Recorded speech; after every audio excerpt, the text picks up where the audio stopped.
आइए देखिए शुरू करते हैं 14 नंबर सेट का डिस्कशन यूटेरिया का है।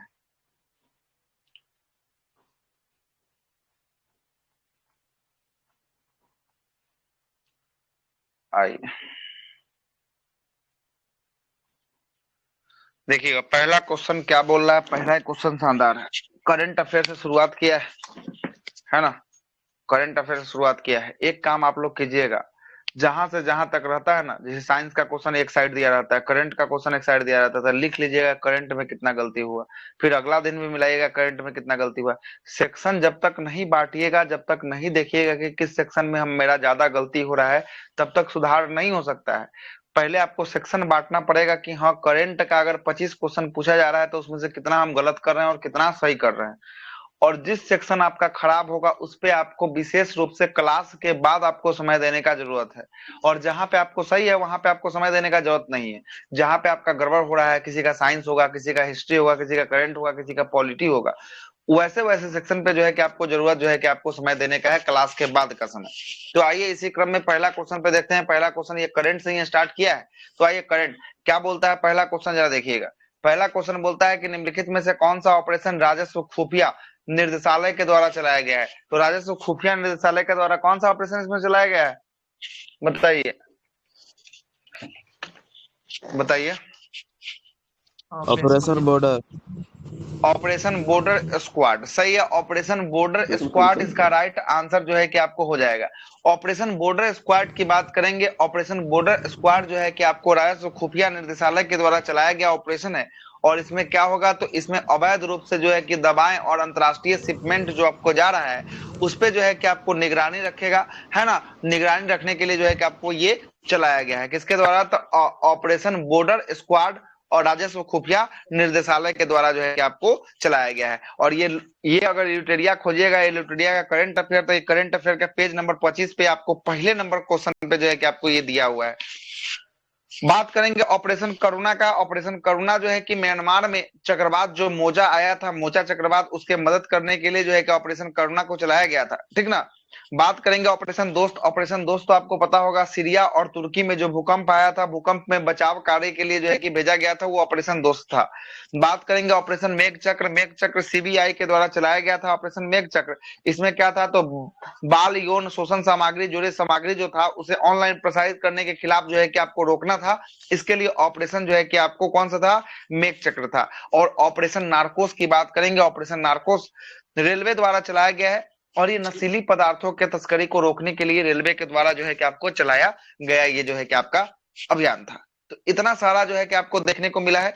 करंट अफेयर से जो है कि आपका प्रश्न है, इसका right answer option number D जो है कि आपको होने वाला है। क्या होने वाला राइट आंसर, डी होने वाला कन्विक्शन है। किससे और था conviction? Mission conviction, mission conviction Uttar Pradesh सरकार के द्वारा, किसके द्वारा, ये जो है कि आपका उत्तर प्रदेश यूपी के सरकार के द्वारा जो है कि आपको चलाया गया है, ठीक ना, यूपी के सरकार के द्वारा। इसमें भी क्या था, तो इसमें भी यौन यौन उत्पीड़न और जो है कि आपको धर्म परिवर्तन और गौ हत्या आदि से जो है कि आपको रक्षा करने के लिए, अपराधियों को जो है गिरफ्तारी को सुनिश्चित करने के लिए चलाया गया था, ठीक ना, हो गया। अब मिशन अमानत आपको रेलवे के द्वारा चलाया गया है। आपका सामान अगर कोई छूट जाता है तो रेलवे आपको पहुंचा देगी, इसके लिए मिशन अमानत। नार्कोस भी रेलवे रेलवे के द्वारा यूपी हो गया, और ये तो आपका दिया ही हुआ है, ठीक ना। और ये जो है कि आपका यूटेरिया से पूछा गया प्रश्न है। पहला प्रश्न का आंसर जो है कि आपका हो गया। दूसरा क्या प्रश्न बोल रहा है, जरा देखिएगा। दूसरा दूसरा प्रश्न बोल रहा है कि डीएस सार उपग्रह, कौन सा उपग्रह है, डीएस सार उपग्रह की बात करेंगे। उपग्रह डीएसआर मिशन के तहत किस देश के डीएसआर उपग्रह के समेत 7 उपग्रह को इसरो के द्वारा सफलतापूर्वक लॉन्च किया गया, सफलतापूर्वक लॉन्च किया गया। डीएसआर उपग्रह किसके साथ था, सिंगापुर। कौन सा देश इसमें से, सिंगापुर। बहुत बेहतरीन। सिंगापुर का जो है कि आपको ये कितना, तो सिंगापुर का जो है कि इसमें 7 उपग्रह को भी जो है कि आपको लाया गया था, है ना। सिंगापुर के डीएसआर और 7 उपग्रहों को लेकर कौन सा प्रक्षेपण यान से, तो ये पीएसएलवी C56 से गया था। किसे गया था, C56 से जो है कि आपको गया था, ठीक है।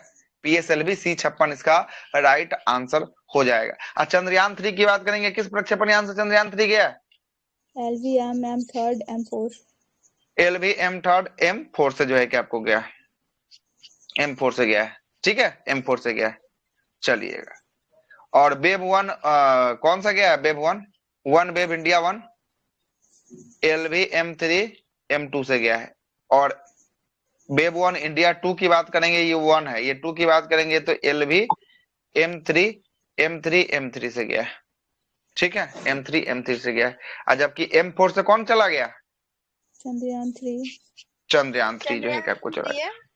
चलिए चंद्रयान-3 इसका right answer option number A Singapore होने वाला है। अगले प्रश्न पे आते हैं। अगला प्रश्न बहुत अच्छा प्रश्न है। अगला प्रश्न है कि आपका मिलाते हुए चलिएगा, करंट अफेयर जब समाप्त होगी तो उस समय से आपसे पूछेंगे भी कि इतना क्वेश्चन आपका करंट अफेयर में गलत हो। हाँ, आईसीसी का 2023 में क्रिकेट ब्रांड एम्बेसडर किसे बनाया गया? आईसीसी का ब्रांड एम्बेसडर शाहरुख खान। शाहरुख खान साहब को बनाया गया। किसको बनाया गया है? शाहरुख खान को जो है कि आईसीसी का ब्रांड एम्बेसडर जो है कि आपको क्रिकेट विश्व कप जो भारत में आयोजित हो रहा है, इसका ब्रांड एम्बेसडर जो है कि आपको किसको बनाया गया है? शाहरुख खान साहब को जो है कि आपको बनाया गया है इसका ब्रांड एम्बेसडर। ठीक है, लेकिन सचिन तेंदुलकर की बात करेंगे, यूएई का एक क्रिकेट ग्राउंड है, क्रिकेट ग्राउंड यूएई का है। उनके जयंती पे जो है कि आपको एक जो है कि ब्लॉक जैसे होता है, north block, south block, east block, तो एक ब्लॉक का नाम जो है सचिन तेंदुलकर के नाम पर जो है कि आपको रखा गया है ना।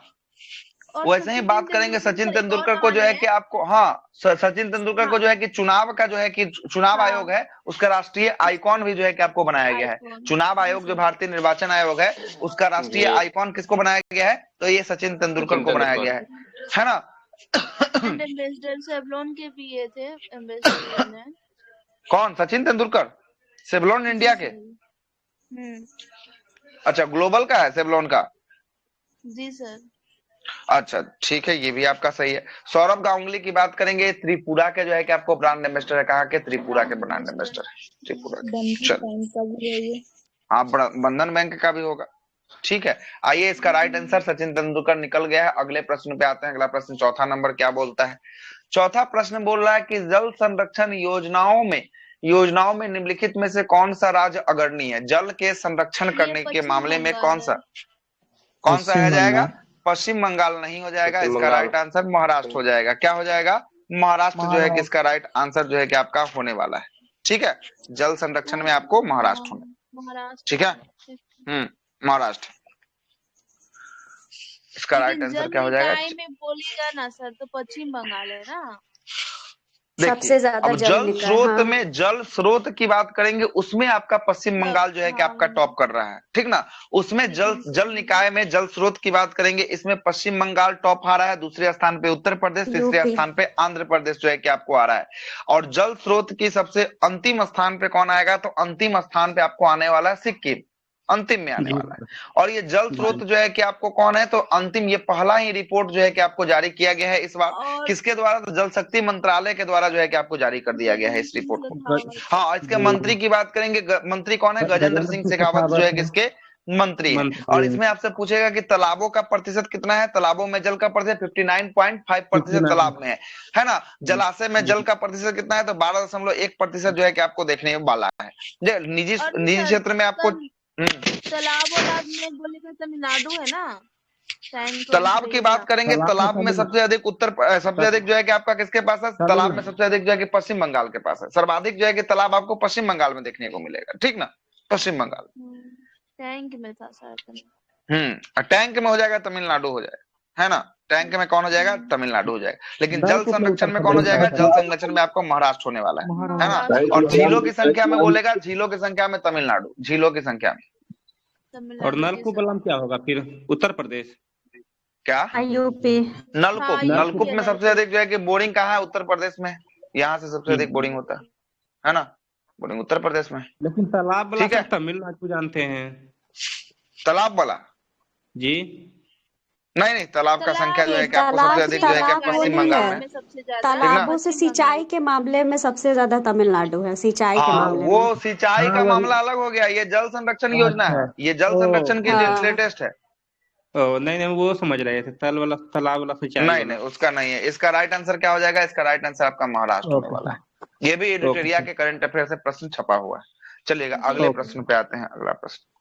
अगला प्रश्न क्या है? अगला प्रश्न है कि स्वच्छता सर्वेक्षण 2000 रिपोर्ट 2022 के अनुसार 1 लाख से कम जनसंख्या वाले, है ना, 1 लाख से जो है कि आपको कम जनसंख्या जनसंख्या वाले श्रेणी में सबसे अच्छा शहर या स्वच्छ शहर किसे घोषित कर दिया गया है? पंचगनी पंचगनी पंचगनी। ये महाराष्ट्र। पंचगनी कहाँ का है? महाराष्ट्र का जो है कि आपको शहर है, महाराष्ट्र का शहर है। और 1 लाख से अधिक में आपको किसको शामिल किया गया है? इंदौर। पहले स्थान पर इंदौर को। इंदौर लगातार जो है कि आपको 7वें बार ये जो है कि आपका ट्रॉफी जो है कि आपको जीत लिया है। इंदौर कितने बार? ये 7वें बार जो है कि आपको जीत लिया है। स्वच्छता सर्वेक्षण की बात करेंगे, ये ग्रामीण विकास एवं शहरी मंत्रालय के द्वारा जो है कि आपको ये रैंकिंग जारी कर दिया जाता है, ठीक ना, रैंकिंग जारी कर दिया जाता है। और इसमें दूसरे स्थान की बात करेंगे, पहले स्थान पे इंदौर, दूसरे स्थान पे गुजरात का सूरत शहर मिला है। कौन सा शहर? सूरत शहर को जो है कि आपको गुजरात का दूसरा स्थान मिला है। वही तीसरे स्थान की बात करेंगे, तीसरे स्थान पे मुंबई का नवी मुंबई शहर को तीसरा स्थान जो है कि आपको मिला है। किसको मिला है? नवी मुंबई शहर को मिला है। जबकि 1 लाख से अधिक की जनसंख्या वाले में इंदौर मध्य प्रदेश को प्रथम स्थान, और 1 लाख से कम जनसंख्या वाले आबादी में पंचगनी महाराष्ट्र को जो है कि आपको मिला है, ठीक है, मिला है। और बेस्ट राज्य मतलब स्वच्छ राज्य की बात करेंगे, 100 से अधिक शहरी निकाय में उत्तर प्रदेश बोल रहे हैं, मध्य प्रदेश को मिला है। और 100 से कम शहरी निकाय में बात करेंगे, ये त्रिपुरा को मिला है। किसको मिला है? त्रिपुरा को जो है कि आपको मिला है। और ये सिंगमोंगमा आपको दिख रहा है, सिंगमोंगमा ये जो है कि आपको फास्टेस्ट मूवर सिटी का अवार्ड जो है कि आपको किसको मिला है? सिंगमोंगमा को जो है कि आपको मिला है। ये कर्नाटक का शहर है, कर्नाटक। क्या चीज का है सर? मतलब फास्टेस्ट मूवर सिटी मतलब कि बढ़ोतरी अपने आप में बहुत तेजी से जो है कि आपको कर रहा है, मतलब स्वच्छता के क्षेत्र में, है ना, इसलिए जो है कि आपको इसको मिला है। हो गया क्लियर? हवाई अड्डा भी था। हाँ, सिंगमोंगमा हवाई अड्डा कर्नाटक में भी बिल्कुल सही है, ये भी आप लगा सकते हैं, है ना, कोई दिक्कत वाली बात नहीं, है ना। चलिए, तो ये स्वच्छता रिपोर्ट जो है कि आपको हो गया, पूरा का पूरा करवा ही दिए। अगले प्रश्न पे आते हैं। अगला प्रश्न बोल रहा है कि वर्तमान में नीति आयोग के उपाध्यक्ष कौन है? बहुत आसान प्रश्न है, कौन हो जाएगा? सुमन बेरी। सुमन बेरी, सही है, सुमन बेरी इसका राइट आंसर जो है कि आपको होने वाला है। लेकिन अध्यक्ष करेंगे तो अध्यक्ष कौन होंगे? पीएम प्रधानमंत्री। और ये जो है कि आपको उपाध्यक्ष हैं। और सीईओ की बात करेंगे, सीईओ कौन हो जाएंगे? बीवीआर सुब्रमण्यम, सही है, बीवीआर सुब्रमण्यम जो है कि आपको सीईओ हो जाएंगे, ठीक ना, सीईओ हो जाएंगे। अगले प्रश्न पे आइए, अगला प्रश्न क्या बोल रहा है? अगला प्रश्न बोल रहा है कि जायद तलवार 2023 अभ्यास भारतीय और किसके बीच जो है कि आपको आयोजित हुआ? जायद तलवार तो बहुत आसान प्रश्न। भारत और किसके साथ हुआ है? भारत और यूएई के, संयुक्त अरब अमीरात के साथ जो है कि आपको हुआ है। किसके साथ हुआ है? संयुक्त अरब अमीरात के साथ जो है कि आपको कहां पे इसका आयोजित किया गया है? तो दुबई में इसका आयोजन जो है कि आपको किया गया है ना, दुबई में किया गया है। एक्यूबेरिन की बात करेंगे, एक्यूबेरिन किसके साथ होता है? मालदीव के साथ जो है कि आपको एक्यूबेरिन होता है। किसके साथ होता है? मालदीव के साथ जो है कि आपको एक्यूबेरिन होता है। और साथ साथ एकथा भी जो है कि आपको मालदीव के साथ हुआ है, याद रखिएगा, एकथा जो है कि आपको मालदीव के साथ जो है कि इस बार हुआ है, ठीक है, हुआ है। अब मंगोलिया की बात करेंगे, बंदरगाह भी है ना मालदीव का? हाँ, बंदरगाह भी है, एक था, बिल्कुल। ये भी आपका प्रश्न जो है कि आपको इरिटेरिया के सेट में आपको दिख जाएगा, है ना। नमेडिक एलिफेंट की बात करेंगे, ये मंगोलिया के साथ हुआ है। नमेडिक एलिफेंट की बात करेंगे, मंगोलिया के साथ कौन सा हुआ है? नमेडिक एलिफेंट जो है कि आपको मंगोलिया के साथ जो है कि आपको हुआ है, ठीक ना, मंगोलिया के साथ हुआ है। और सऊदी अरब की बात करेंगे, अल मोहन अल हिंदी जो है कि आपको किसके साथ? सऊदी अरब के साथ हुआ है। अल मोहन अल हिंदी किसके साथ हुआ है? सऊदी अरब के साथ। आइए अगले प्रश्न पे आते हैं। अगला प्रश्न बोल रहा है कि प्रेस स्वतंत्रता सूचकांक में भारत का स्थान क्या है? बहुत ही आसान प्रश्न है।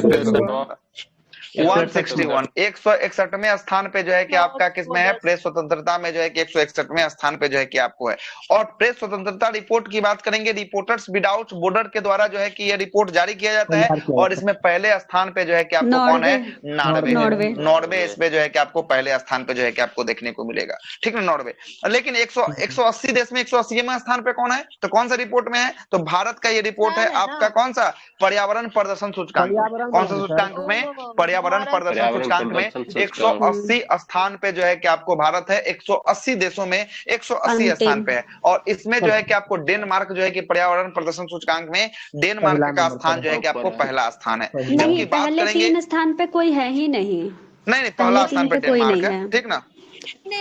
पर्यावरण में है मैडम, ठीक ना। पहले वो जो है जलवायु परिवर्तन में पहला 3 पे कोई नहीं, ठीक ना, पर्यावरण में है, ठीक है। याद रखिएगा। ठीक है। जलवायु परिवर्तन में जो है ना उस पे कोई नहीं है, लेकिन पर्यावरण प्रदर्शन की बात करेंगे इस पे पहले स्थान पे डेनमार्क है। और जलवायु परिवर्तन सूचकांक की बात करेंगे इसमें भारत का स्थान 8वां स्थान है। क्या स्थान है? 8वां स्थान है। और पहले 3 पर कोई नहीं है, चौथे पर कौन है? तो चौथे पर आपको डेनमार्क है। डेनमार्क है, वहां भी 3 देश हो जाता है सर, लगता है। नहीं, वहां पे एक देश है, डेनमार्क है। डेनमार्क, ओके हाँ, डेनमार्क। चलिए ठीक है, ये भी प्रश्न बहुत अच्छा से विश्लेषण हो गया। अगले प्रश्न पे आते हैं। ये हमारा पेड ग्रुप का सेट का डिस्कशन चल रहा है। हमारा दरोगा ग्रुप है, पेड ग्रुप आप लोग को पता ही होगा, जो हमारे साथ पूरे पुराने जुड़े हुए हैं उनको तो पता ही होगा। ये पेड ग्रुप में हमारा सेट विद डिस्कशन जो है कि आपको सप्ताह में 3 मॉक टेस्ट फुल लेंथ मिलता है। इसके बाद 3 जो है कि आपका मॉक टेस्ट मिलता है, बोर्ड वाइज जो है क्या मिलता है, मतलब सप्ताह में आपका टेस्ट जो आपका चैप्टर वाइज होता है उसके अलावा 6 मॉक टेस्ट या 5 मॉक टेस्ट जो है कि आपको दिए जाते हैं। उसमें का ये मॉक टेस्ट का जो है कि आपका डिस्कशन सॉल्यूशन जो है कि आपका चल रहा है। इसमें आपको जुड़ने के लिए जुड़ सकते हैं। एक दिन पहले आपको दे दिया जाता है पीडीएफ, अगले दिन बनाकर 24 घंटे का समय दिया जाता है, बनाकर कॉपी अपना जमा कर दीजिए ओएमआर का, अगले दिन उसका जो है कि डिस्कशन सॉल्यूशन करवाया जाता है। ठीक ना, ऐसे ही सॉल्यूशन जो है कि आपको करवाया जाता है। आगे आइएगा, अगले प्रश्न पे आते हैं, 9वें नंबर प्रश्न पे। 9वां नंबर प्रश्न क्या बोल रहा है? और जिनको जुड़ना होगा प्रश्न रूप से मैसेज कर लीजिएगा, किन्हीं एडमिन को आपको बता देंगे कैसे जुड़ना है। हाँ, 9वां नंबर प्रश्न बोल रहा है कि वर्ष 2023 में अंतर्राष्ट्रीय जैव विविधता दिवस किस तिथि को मनाया गया? अंतर्राष्ट्रीय जैव विविधता दिवस 22 मई को मनाया गया। सही है, 22 मई को जो है कि आपको जैव विविधता दिवस जो है कि आपको मनाया गया था। कितने तारीख को? 22 मई को जो है कि आपको मनाया गया था। चलेगा, 21 जून की बात करेंगे। 21 जून को कौन सा दिवस? पर्यावरण अंतर्राष्ट्रीय योग दिवस होता है। कितना होता है? योग दिवस जो है कि आपको 21 जून को जो है कि आपको कौन सा योग दिवस होता है? ठीक ना, योग दिवस। अब 22 मई को अंतर्राष्ट्रीय जैव विविधता दिवस होता है। कौन सा होता है? 22 मई को अंतर्राष्ट्रीय जैव विविधता दिवस। अब 22 अप्रैल को पृथ्वी दिवस। कौन सा? पृथ्वी दिवस होता है। और 22 मार्च को क्या होता है? 22 मार्च को जल दिवस होता है।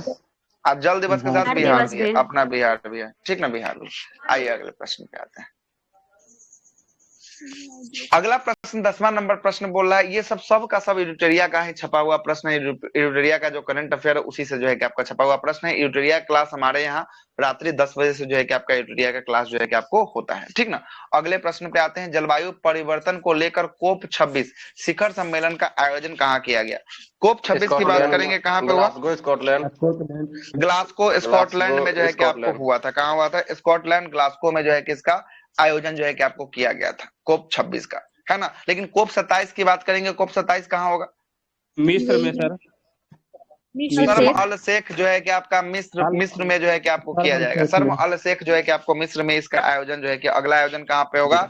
शर्म अल शेख मिस्र में जो है कि इसका अगला आयोजन जो है कि आपको किया जाएगा।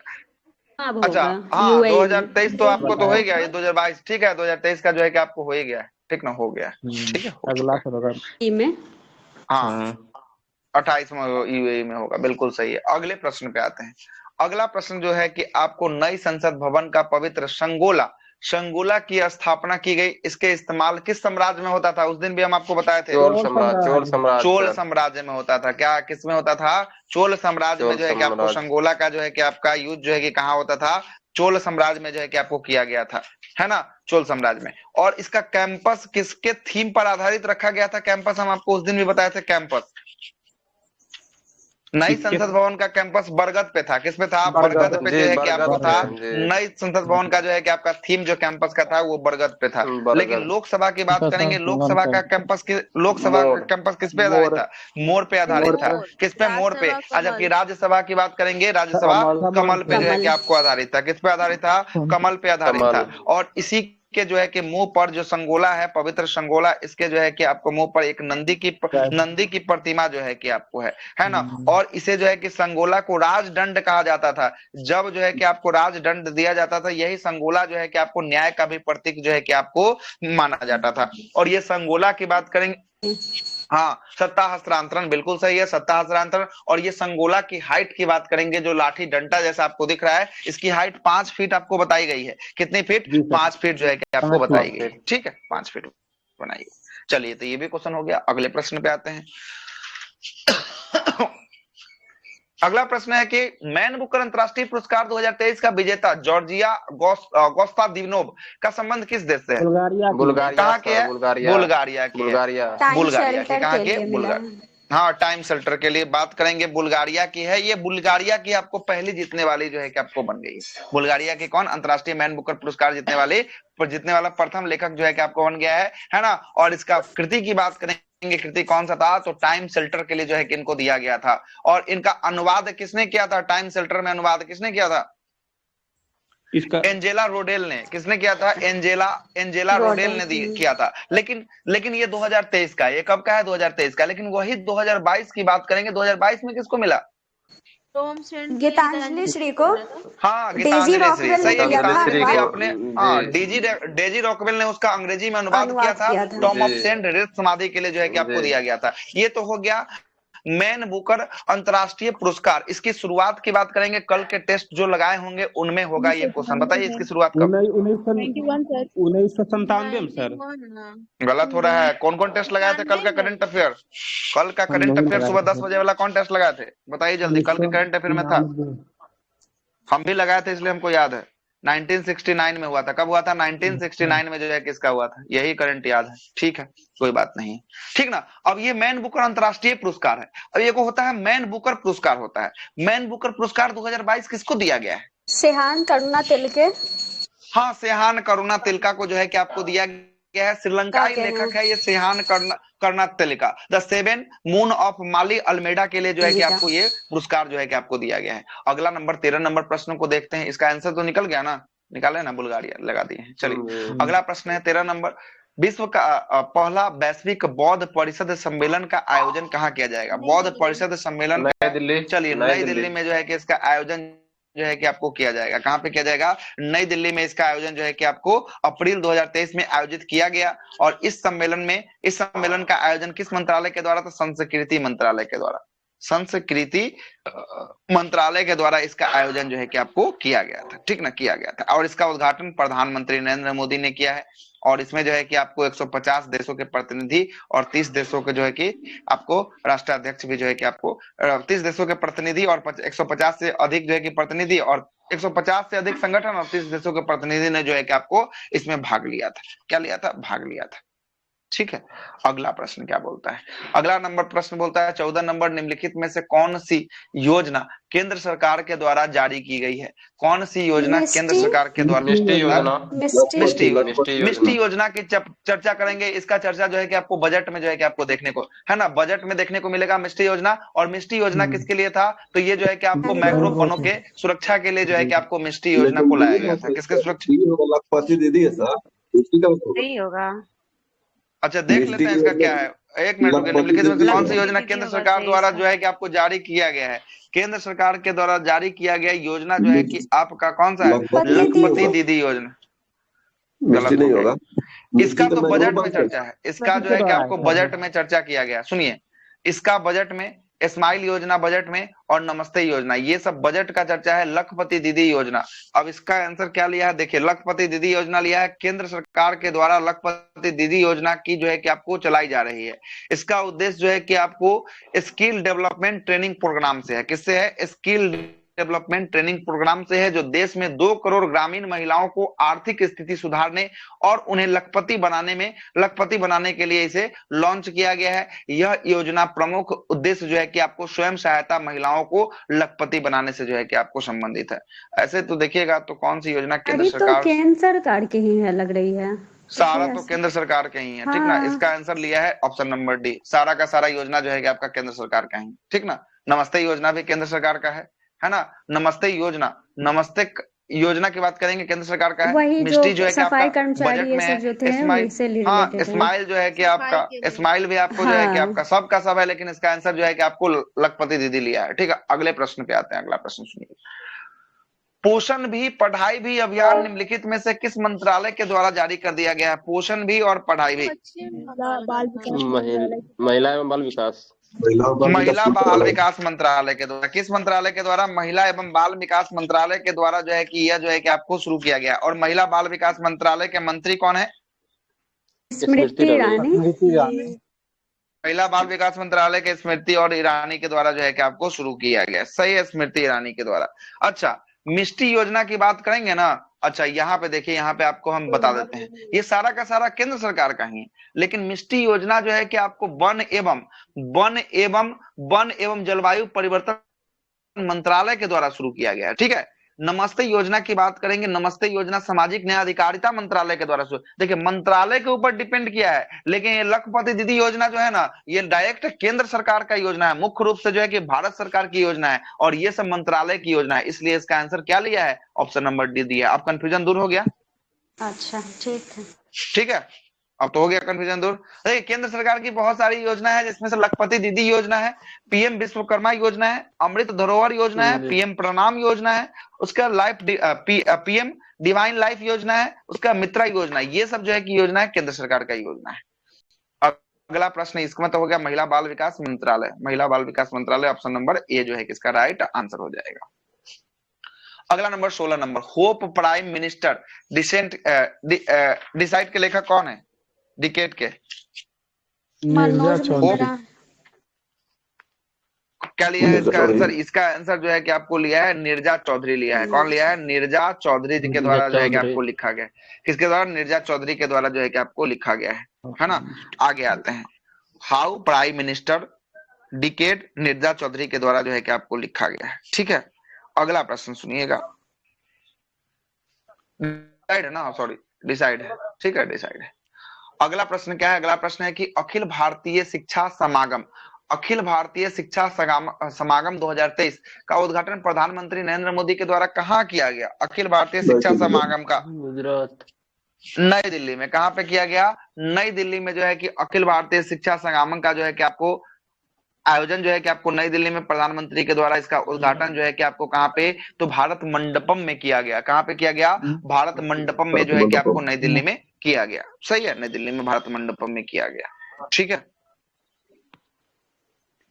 अगला प्रश्न क्या बोलता है? अगला प्रश्न है कि पीएम एसएसवी छात्रवृत्ति के तहत ओबीसी, ईबीसी और गैर अधिसूचित खानाबदोश और अर्ध घुमक्कड़ जनजाति श्रेणी में 9 से 12वीं तक के कितने मेधावी छात्रों को केंद्र सरकार के द्वारा छात्रवृत्ति प्रदान किया गया है? कितने को दिया गया है? ये दिया गया है 15,000 को। कितना को दिया गया है? 15,000 को जो है कि आपको दिया गया है। कितने को दिया गया है? 15,000 को दिया गया है। ठीक है, 15,000 को मेधावी छात्रों को ये योजना से आपको लाभान्वित किया गया है।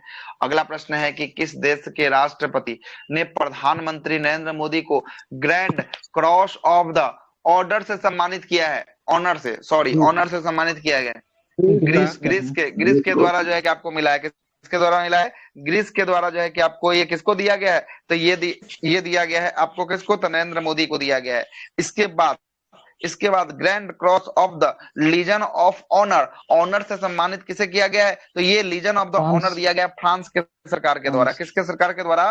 फ्रांस के द्वारा दिया गया है। ऑर्डर ऑफ द नाइल की बात करेंगे। ऑर्डर ऑफ द नाइल किसके द्वारा दिया गया है? ये मिस्र के द्वारा दिया गया। किसके द्वारा? मिस्र के द्वारा जो है कि ऑर्डर ऑफ द नाइल जो है कि आपको दिया गया, मिस्र के द्वारा दिया गया। और Companion of the Order of Fiji, ये नाम से आपको पता चल रहा है, फिजी के द्वारा जो है कि आपको दिया गया है। अगला प्रश्न क्या है? हाल ही में भारत ने किस अफ्रीकी देश के साथ स्थानीय मुद्राओं में व्यापारिक लेन देन का शुरुआत कर दिया है? किसके साथ कर दिया है? तंजानिया के साथ जो है कि आपको कर दिया है। किसके साथ कर दिया है? तंजानिया के साथ जो है कि आपको कर दिया है। और इसकी घोषणा एस जयशंकर साहब के द्वारा किया गया है। विदेश मंत्री हैं एस जयशंकर साहब के द्वारा जो है कि आपको किया गया है। पर आईआईटी मद्रास यहाँ पे जो तंजानिया में ही आपको कहा, तंजानिया में यहाँ पे जो है कि स्वामी विवेकानंद की प्रतिमा का भी उद्घाटन जो है कि एस जयशंकर के द्वारा जो है कि आपको किया गया है। इस बात को भी याद रखिएगा। अगले प्रश्न पे आते हैं। अगला प्रश्न क्या है? हाँ बोलिए। और आईआईटी मद्रास भी सर वहाँ पे खोला है। आईआईटी मद्रास का कैंपस भी अपना खोलेगा। कहाँ पे खोलेगा? वो तंजानिया में जो है कि आपका कैंपस खोलने वाला है। बिल्कुल सही है ना।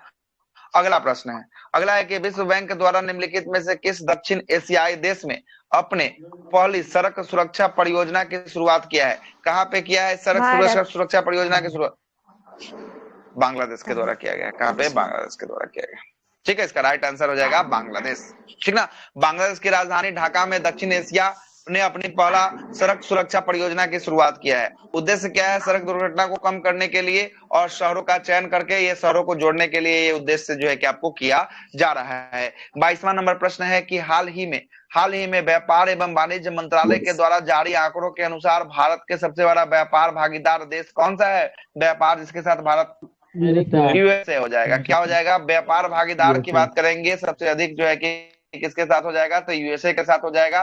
कितना मिलियन का व्यापार हुआ? तो 128.55 बिलियन का जो है कि आपको व्यापार हुआ है। 128.55 बिलियन का जो है कि आपको व्यापार हुआ है। किसमें? तो ये 2022 से लेकर 2023 के बीच में जो है कि आपको हुआ है।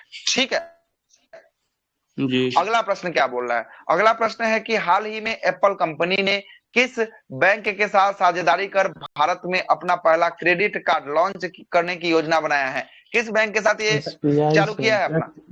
एसबीआई नहीं, एचडीएफसी। बड़का कंपनी प्राइवेट से सहयोग करेगा। सरकारी बैंक के पास जाएगा, एसबीआई में खाली छुट्टी होता है, जब जाइएगा तो खाली लंचे पर अधिकारी जो बैठे रहते हैं, ठीक ना। लेकिन एचडीएफसी के साथ किया है। किसके साथ किया है? एचडीएफसी के साथ जो है कि कौन कर रहा है? तो ये एप्पल कर रहा है। एप्पल करने वाला एचडीएफसी। अगला प्रश्न पे आते हैं। अगला प्रश्न सिप्री के द्वारा जारी एक रिपोर्ट के अनुसार सैन्य खर्च के मामले में विश्व में किस स्थान पे है? भारत का स्थान कौन सा है? भारत का स्थान चौथा स्थान पे है। क्या स्थान पे है? भारत जो है कि आपका चौथा स्थान पे जो है कि सिप्री में सैन्य के ऊपर खर्च करने में। लेकिन सैन्य के ऊपर खर्च करने में पहला स्थान पे जो है कि अमेरिका है, दूसरा स्थान पे चीन है, तीसरा स्थान पे आपको रूस है और चौथा स्थान पे अपना भारत है। कौन है? चौथा स्थान पे अपना भारत है। ठीक है, चौथा स्थान पे भारत। आगे अंतिम प्रश्न आ गया 25 को। हाँ, दूसरा पे चाइना, पहला पे अमेरिका, तीसरा पे रसिया। अगला प्रश्न है कि हाल ही में किस देश ने चांद पर भेजे गया लैंडर मिशन लूना 25 चांद के सफलता पर उतरने से असफल रहा? लूना 25 किसका था? रूस का था। हम लोग से पहले, जो हम लोग के बाद गया था, हम लोग से पहले पहुंचने वाला था, लेकिन जो है कि आपको क्या हो गया? क्रैश हो गया। ये जो है कि आपको सफल लैंडिंग नहीं हो पाया। लूना किसका था? तो लूना 25 जो है कि आपका रसिया का था। किसका था? लूना 25 जो है कि आपका रसिया का था। और इसको जो है कि आपको किसके द्वारा भेजा गया था? सियोंज 2.1B रॉकेट के जरिए जो है कि आपको भेजा गया था। सियोंज लिख देते हैं, सियोंज 2.1 ठीक ना, 2.1B के जरिए जो है कि आपको भेजा गया था। अब चलिए 25 का 25 आपका करंट अफेयर समाप्त हो गया। अब बताइए कि 25 में से कितना गलत हुआ है? मैक्सिमम 10 को किन्हीं का हुआ है? 10 प्लस कोई है 25 में गलत होने वाले में? 10 प्लस नहीं सर, 10 को गलत सर नहीं हुआ है।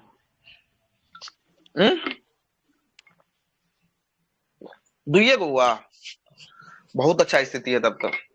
और किन्हीं का क्या हुआ? पेड वाले सब नहीं है क्या? नहीं मिला है अभी तक। 10 प्लस है किन्हीं का गलती 25 में? 10 प्लस है किन्हीं का गलती? 10 प्लस वाले कोई नहीं है। एगो 60-40 वाले कोई अपना स्कोर बताए थे, उनका भी 10 प्लस नहीं है। कृष्णा कुमार, आपका क्या स्थिति है? 10 वाला है? 10 से अधिक है कि 10 से कम है? बताइए। करंट का स्थिति अगर आप 5 से अगर नीचे में है तो बहुत अच्छा स्थिति माना जाएगा, बहुत ही अच्छा स्थिति माना जाएगा अगर 5 से कम में है तो। ठीक है, चलिए आगे चलते हैं। नहीं बोलेंगे 19 को सही है। चल क्या पूछ रहे थे? हाँ, तब क्या आपको करंटे का ना भी डिस्कशन करवाया है? तो हम हिस्ट्री का थोड़ी ना पूछेंगे। सर अभी कैटेगरी वाइज तो नहीं बांटे हैं कि स्टैटिक कितना सही हुआ है, करंट कितना सही हुआ है। 1 से लेकर 25 तक में कितना गलती हुआ है आपका, ये हम आपसे पूछ रहे हैं। 1 से लेकर 25 तक खाली करंटे है, उसमें कितना सही है कितना गलत हुआ है, ये हम गलत आप बताइए कितना हो। चेक नहीं किए? 16 वो गलती कर दिए। देख रहे हैं सर, बहुत स्थिति खराब है। 16 को। ये सब एडिटोरिया का प्रश्न है, सारा का सारा पेज नंबर हम बता देंगे किस पेज पे लिखा हुआ है। ठीक ना, ऐसे नहीं क्या सर? ये लोग 14 सही 14 सही हुआ है। हाँ, तब पेट वाला तो पेट में थोड़ी घोर के थोड़ी पिलाया जाता है। 14 सही है और वो 11 रॉन्ग मतलब 9। हाँ, तो 11 को गलती हो गया, तो घोर के थोड़ी ना पेट में पिला दिया जाएगा। पेट में कहीं भी जुड़िए, खुद से मेहनत करना पड़ेगा आपको, चाहे आप जहाँ जुड़िए, है ना। कहीं भी जुड़िए, कोई इंजेक्शन नहीं है कि दे देंगे सब का सब आपका किताबा पूरे आपका माथा में घुस जाएगा। ऐसा रहता तो सबसे पहले हम अपने आप को देके हम अपने आप को लेके चले जाते कहीं ना कहीं, है ना। ऐसा कुछ भी नहीं है। मेहनत आदमी का सफलता, है ना, और जो आपका रिजल्ट खराब होता है, इसका दोनों का जिम्मेदार आप खुद होते हैं, इसके अलावा कोई नहीं होता है। अगर आपका रिजल्ट भी आता है तो उसके जिम्मेदार आप खुद हैं, और नहीं भी आता है तो उसके जिम्मेदार आप खुद हैं, दूसरा जिम्मेदार नहीं है। आदमी वो डायरेक्शन दे सकता है, लेकिन आपको काम तो आप ही को करना पड़ेगा अंतिम रूप से। ठीक है, अगले प्रश्न पे आते हैं। देखिए अब लुसेंट का तांडव दिखाते हैं कि लुसेंट कैसे पूछा। आइए लुसेंट देखने के लिए तैयार हो जाइए। लुसेंट को इग्नोर कीजिएगा, रिजल्ट से बहुत दूर चले जाइएगा, और एक से एक प्रश्न है और सारा का सारा लुसेंट से खोज के निकाल दिए हैं। देखिए कहां कहां से जो है कि प्रश्न आपका फंसा है। आइए दिखाते हैं। लुसेंट की बात करेंगे। पहला प्रश्न जो है कि पृथ्वी के सतह भूपर पट्टी पर उपस्थित तत्व, भूपर पट्टी पर उपस्थित तत्व जो है कि आपको क्रम है, क्या क्रम है भूपर पट्टी पर उपस्थित तत्व का क्रम? OCl aluminium. चलिए तो क्या हो जाएगा, इसका आंसर क्या हो जाएगा? इसका आंसर जो हो जाएगा 26 नंबर प्रश्न है। 26 का प्रश्न ऑक्सीजन, सिलिकॉन और एल्युमिनियम हो जाएगा। ये लुसेंट का पेज नंबर 76 से डायरेक्ट उठाया गया प्रश्न है। कितना नंबर पेज से उठाया गया है? 76 नंबर पेज प्रश्न से जो है कि आपको पेज से उठाया गया प्रश्न है। लुसेंट की आंतरिक संरचना की बात करेंगे। लुसेंट को 3 आंतरिक संरचनाओं में बांटा गया है। भूपर पट्टी और क्रस्ट एवं मेंटल के बीच जो है कि आपको बांटा गया है। भूपर पट्टी जो होता है ऊपरी भाग होता है, या पृथ्वी के सबसे ऊपरी भाग होता है। 34 किलोमीटर तक का ये रेंज होता है। इसमें आपके अंदर बेसाल चट्टानों से निर्मित होता है। इसके 2 भाग होते हैं, एक होता है सियाल और दूसरा होता है सीमा होता है। सियाल का मतलब सिलिकॉन एल्युमिनियम और सीमा का मतलब सिलिकॉन और मैग्नीशियम जो है कि आपको होता है। और कास्ट की बात करेंगे, ये भूपर पट्टी की बात करेंगे, इसका औसत घनत्व 2.7 ग्राम पर सेंटीमीटर क्यूब होता है। और इसमें बात करेंगे सबसे अधिक सामग्री में ऑक्सीजन पाया जाता है। ऑक्सीजन कितना? ऑक्सीजन 46%, लगभग 46.560 है, तो 46 से मानिए।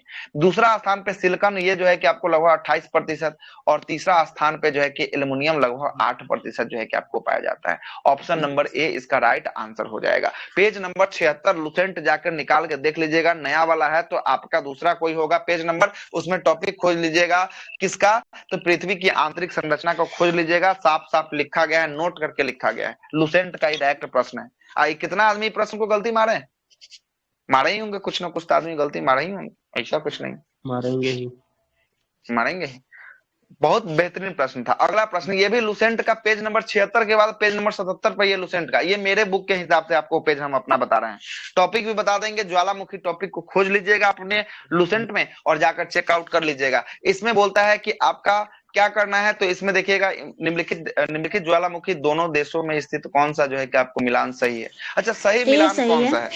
सही मिलान कौन सा जो है कि आपका, इसको जरा देखिए। चलिए तो 1 और 2 जो है कि आपका सही है, मतलब ए सही है। मतलब विसुवियस की बात करेंगे, विसुवियस कहाँ है?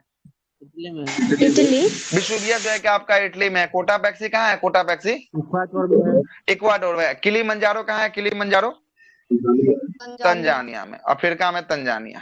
ठीक ना, तो ये आपको जापान दे दिया। हाँ फिर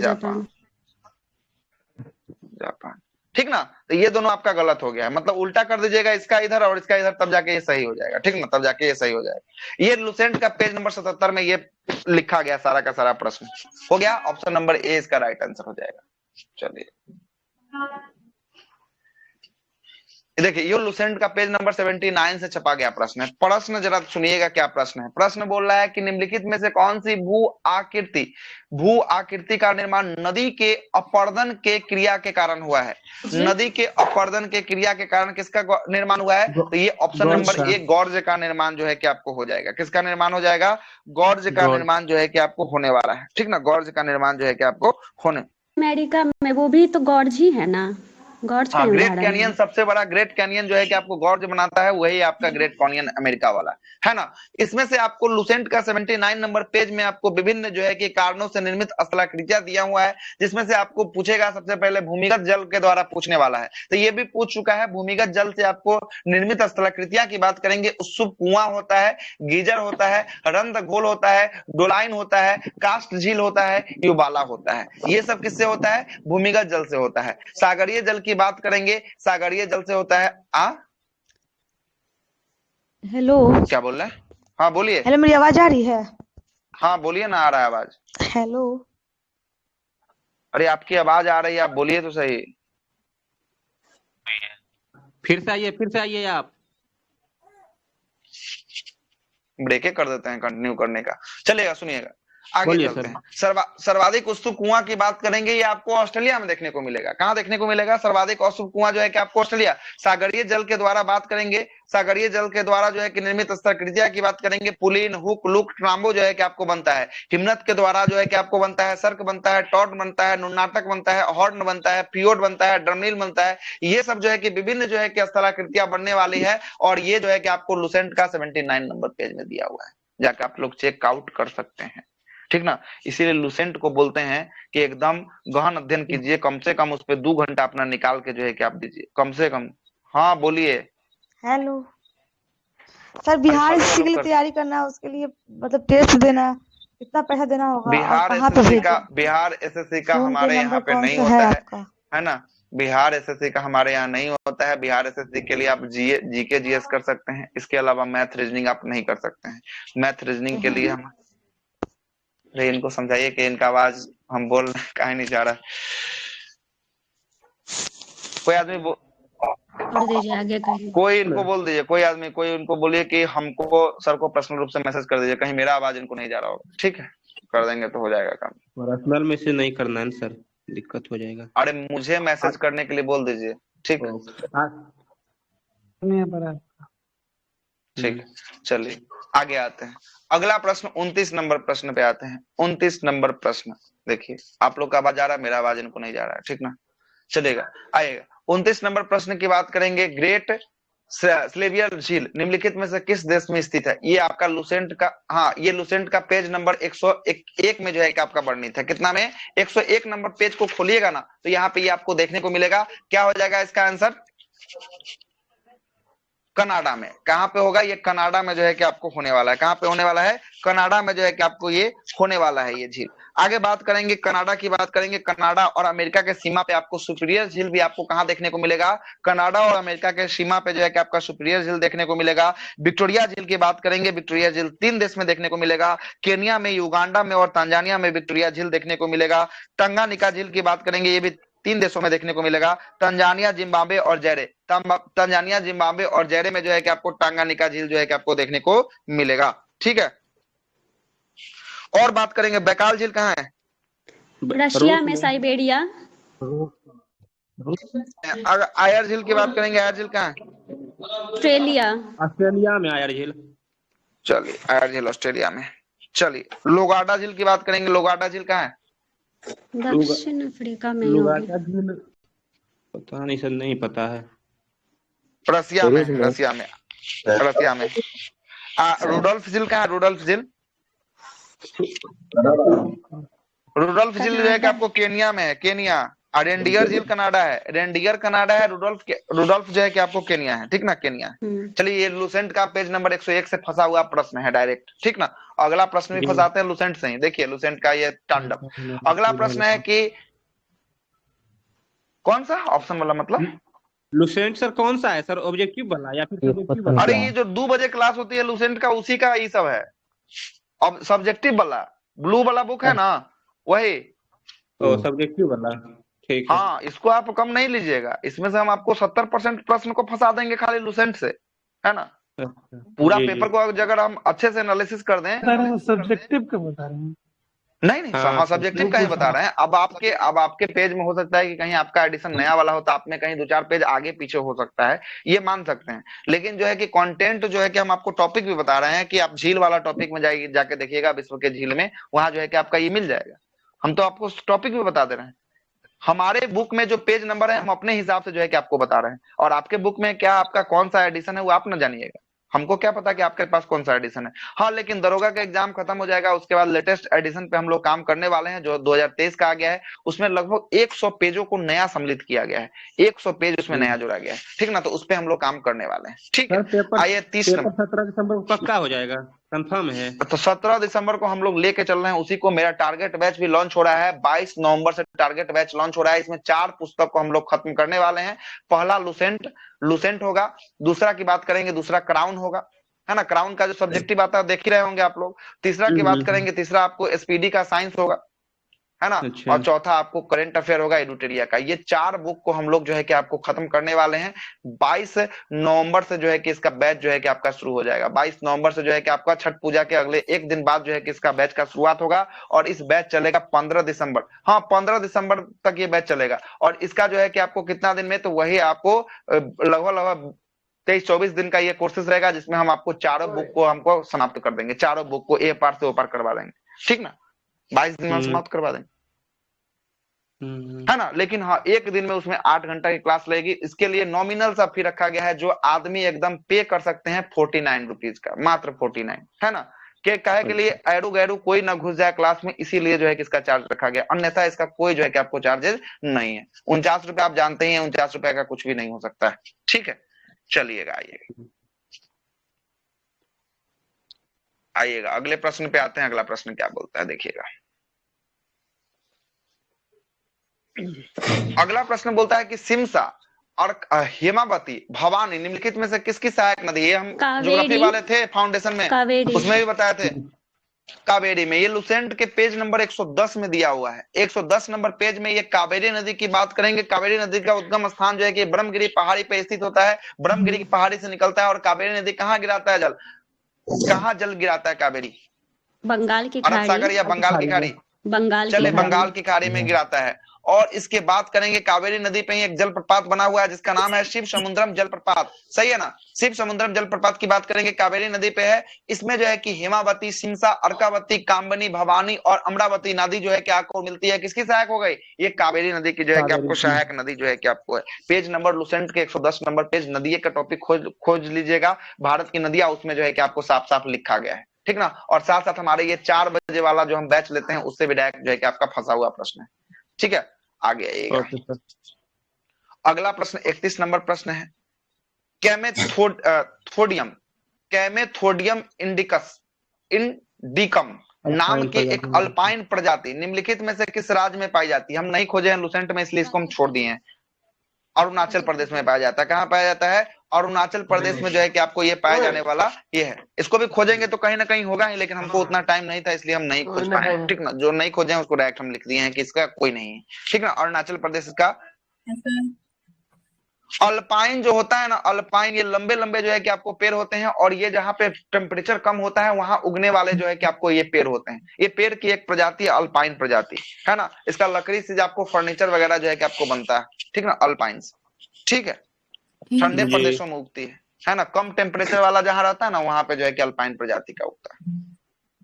अगला है, निम्नलिखित में से, ये भी लुसेंट से, निम्नलिखित में से कौन सा प्लेट एशिया और प्रशांत महासागर प्लेट के बीच आपको स्थित है? कौन सा जो है कि आपको प्लेट जो है कि आपको एशिया प्रशांत के महासागर के बीच स्थित है?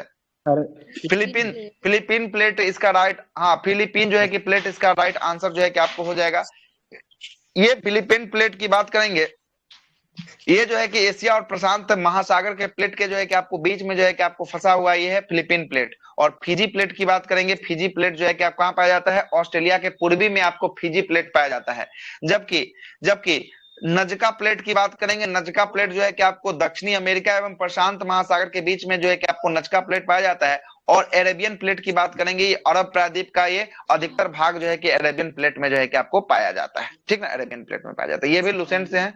अगला प्रश्न देखिएगा, लुसेंट का पेज नंबर 113 से जो है कि आपका उठाया गया है।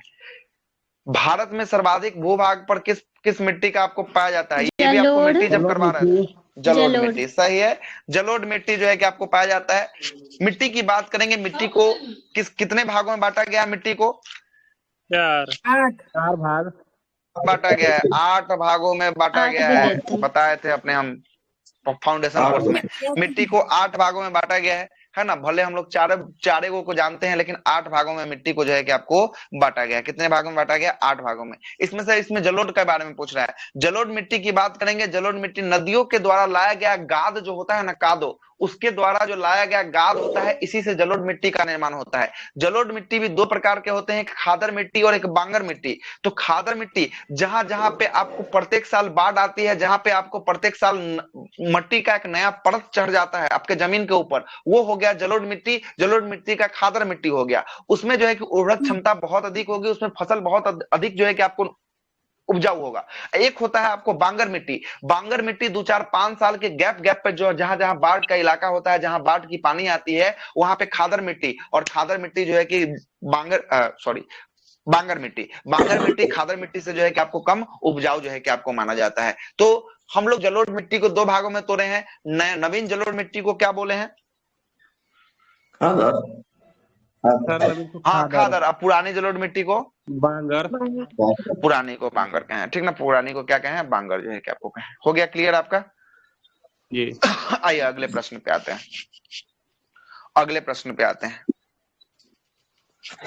अगला प्रश्न ये भी लुसेंट के पेज नंबर 113 से उठाया गया प्रश्न है। डायरेक्ट प्रश्न उठा लिया गया 113 से। क्या बोलता है कि भारत में मृदा अपरदन और उसके दुष्परिणाम के नियंत्रण के लिए मृदा संरक्षण बोर्ड का गठन कब किया गया? मृदा संरक्षण बोर्ड 1955 1953 में किया गया। कब किया गया? 1953 में जो है कि आपको किया गया। और जहां पे आप खोलिएगा, मिट्टी वाला टॉपिक खोलिएगा, वहां पे एगो लाल बक्सा बनाकर नोटे में लिखा होगा कि देश में मृदा अपरदन और उसके दुष्परिणामों को नियंत्रण करने के लिए 1953 में केंद्रीय मृदा संरक्षण बोर्ड का गठन किया गया। और मरुस्थलीय क्षेत्र की समस्या को अध्ययन करने के लिए जोधपुर में कजरी की स्थापना 1959 में किया गया। लिखा है क्या? जरा खोल के जरा देखिए तो। लिखा है नोट में, एकदम नोट में इसे लाल बक्सा बना के एकदम लिखा होगा, एकदम ये सब बात लिखा है ना? जी सर। देखिए फैक्ट से जो है कि आपको बात करते हैं। 113 नंबर पेज पे ये बात जो है कि आपका छपा हुआ है, ठीक ना। अभी तक जितना दिखाया सब का सब आपको लुसेंट से दिखाए। कोई प्रश्न स्टैंडर्ड नहीं है, सब प्रश्न का एक अपना लेवल है, इस बात को समझिएगा, है ना। ये एरू गैरू प्रश्न नहीं है, ठीक ना। एक से एक प्रश्न है, सब का सब लुसेंट है। इसलिए लुसेंट को जो आदमी कम महत्व देते हैं उनके लिए हम ये जो है कि आपको दिखाने का काम करते हैं। अगला 2011 की जनगणना, ये भी लुसेंट से छपा हुआ। 2011 की जनगणना के अनुसार ग्रामीण क्षेत्र में सर्वाधिक साक्षरता वाला जिला कौन सा है? सर्वाधिक साक्षरता 125 नंबर लुसेंट के पेज पर है। केरल है। केरल हो जाएगा। क्या हो जाएगा? केरल जो है कि आपको हो जाएगा सबसे अधिक। सबसे कम की बात करेंगे कौन? अपना बिहार हो जाएगा। जनसंख्या की बात करेंगे, जनसंख्या में सबसे अधिक कौन? उत्तर प्रदेश। सबसे कौन? सबसे कम? मिजोरम। सिक्किम होगा ना। सिक्किम हो जाएगा। और जनसंख्या घनत्व में सबसे अधिक कौन? बिहार। लेकिन ऑल ओवर पूछेगा तो दिल्ली ही होगा ना। ऑल ओवर में दिल्ली हो जाएगा, ठीक ना। अगर सुनिएगा, अगर उसमें जनसंख्या घनत्व का क्वेश्चन हो और राज्य न लगा हो और बिहार के साथ साथ दिल्ली ऑप्शन हो, तब पहले जाना है दिल्ली पर, ठीक ना। पहले दिल्ली पर जाना है। अगर राज्य लगा देगा तब हमको राज्य में जाना है, लेकिन राज्य नहीं लगा तब दिल्ली हमको पहुंच जाना है, ठीक ना। दिल्ली पहुंच जाना है। चलिएगा, ये भी आपका प्रश्न जो है कि आपका लुसेंट से उठाया हुआ प्रश्न है। मॉडर्न हिस्ट्री का ये प्रश्न है। राजनीतिक सुधार को लेकर विरोध करने वाले पहले भारतीय नेता निम्न में से कौन थे? बाल गंगाधर तिलक, बीजी तिलक। सही है, बीजी तिलक जो है कि इसके राइट आंसर होने वाले हैं। क्या होने वाले हैं? बीजी तिलक जो है कि आपको होने वाले हैं। लोकमान्य तिलक जो है कि आपको नाम से जो है कि आपको बाल गंगाधर तिलक को जो है कि आपको जाना जाता है। ये राष्ट्रवादी नेता जो है कि आपको थे, है ना। और इन्होंने जो है कि आपको प्रोत्साहन किया था, ठीक ना, प्रोत्साहन किया था। आगे आते हैं, अगला प्रश्न पे आते हैं। अगला प्रश्न क्या बोलता है? लुसेंट का पेज नंबर 61 से छपा हुआ ये प्रश्न है। यूनाइटेड इंडिया पेट्रोटिक एसोसिएशन के संस्थापक कौन थे? राजा शिव प्रसाद। राजा शिव प्रसाद के साथ साथ आपको अब्दुल लतीफ, ये दोनों के दोनों जो है कि आपको इसका आंसर हो जाएगा ऑप्शन नंबर सी जो है, ऑप्शन नंबर डी जो है कि इसका राइट आंसर होने वाला है। बी और सी। अहमद खान 37। बी और सी, अच्छा बी और सी, सॉरी बी और सी अब अहमद खान हो जाएगा। सॉरी, चलिए अब्दुल लतीफ नहीं होगा, सॉरी। ठीक है गलती हम ही कर दिए, ठीक ना, गलती मेरे से हुआ है, ठीक ना। अहमद खान और राजा शिव प्रसाद, ये दोनों जो है कि आपको मिलके जो है कि आपको किए थे, ठीक ना। ये दोनों जो है कि आपको मिलके किए थे, ठीक है। और कब किए थे? तो ये जो है कि 1888 में, 1888 में, ठीक है, 1888 में। ठीक है। और ये पेज नंबर 61 पे आपको लुसेंट में छपा हुआ है। पेज नंबर 61 लुसेंट पे आपको छपा हुआ है। अगला पेज नंबर 53 में ये भी छपा हुआ है। अखिल भारतीय किसान सभा का पहला सत्र का अध्यक्षता किसके द्वारा किया गया? शाहजहानंद सरस्वती के द्वारा जो है कि आपको किया गया था। बिल्कुल सही है। हाँ 1936। कब इसका गठन किया गया था? 1936 में जो है कि आपको लखनऊ में जो है कि इसका गठन किया। लखनऊ में इसका पहला सम्मेलन जो है कि आपको कहाँ हुआ था? लखनऊ में हुआ था। और अध्यक्ष कौन थे? स्वामी शाहजहानंद सरस्वती थे। और महासचिव की बात करेंगे, महासचिव कौन हो जाएंगे? एम.जी. रंगा। महासचिव एम.जी. रंगा। इसका राइट आंसर स्वामी शाहजहानंद सरस्वती। ठीक है, शाहजहानंद सरस्वती। ये पेज नंबर 53 पे छपा हुआ प्रश्न है। क्या बोलिए? इंडिया अखिल कर दिया। अगर बिहार के बारे में पूछा तो क्या होगा आंसर? बिहार वाला 1929 हो जाता है। हाँ 1929 में बिहार का गठन किया गया था। बिहार प्रांतीय किसान सभा का गठन 1929 में हुआ है ना? 1929 में हुआ है ना? और कौन किए थे 1929 में?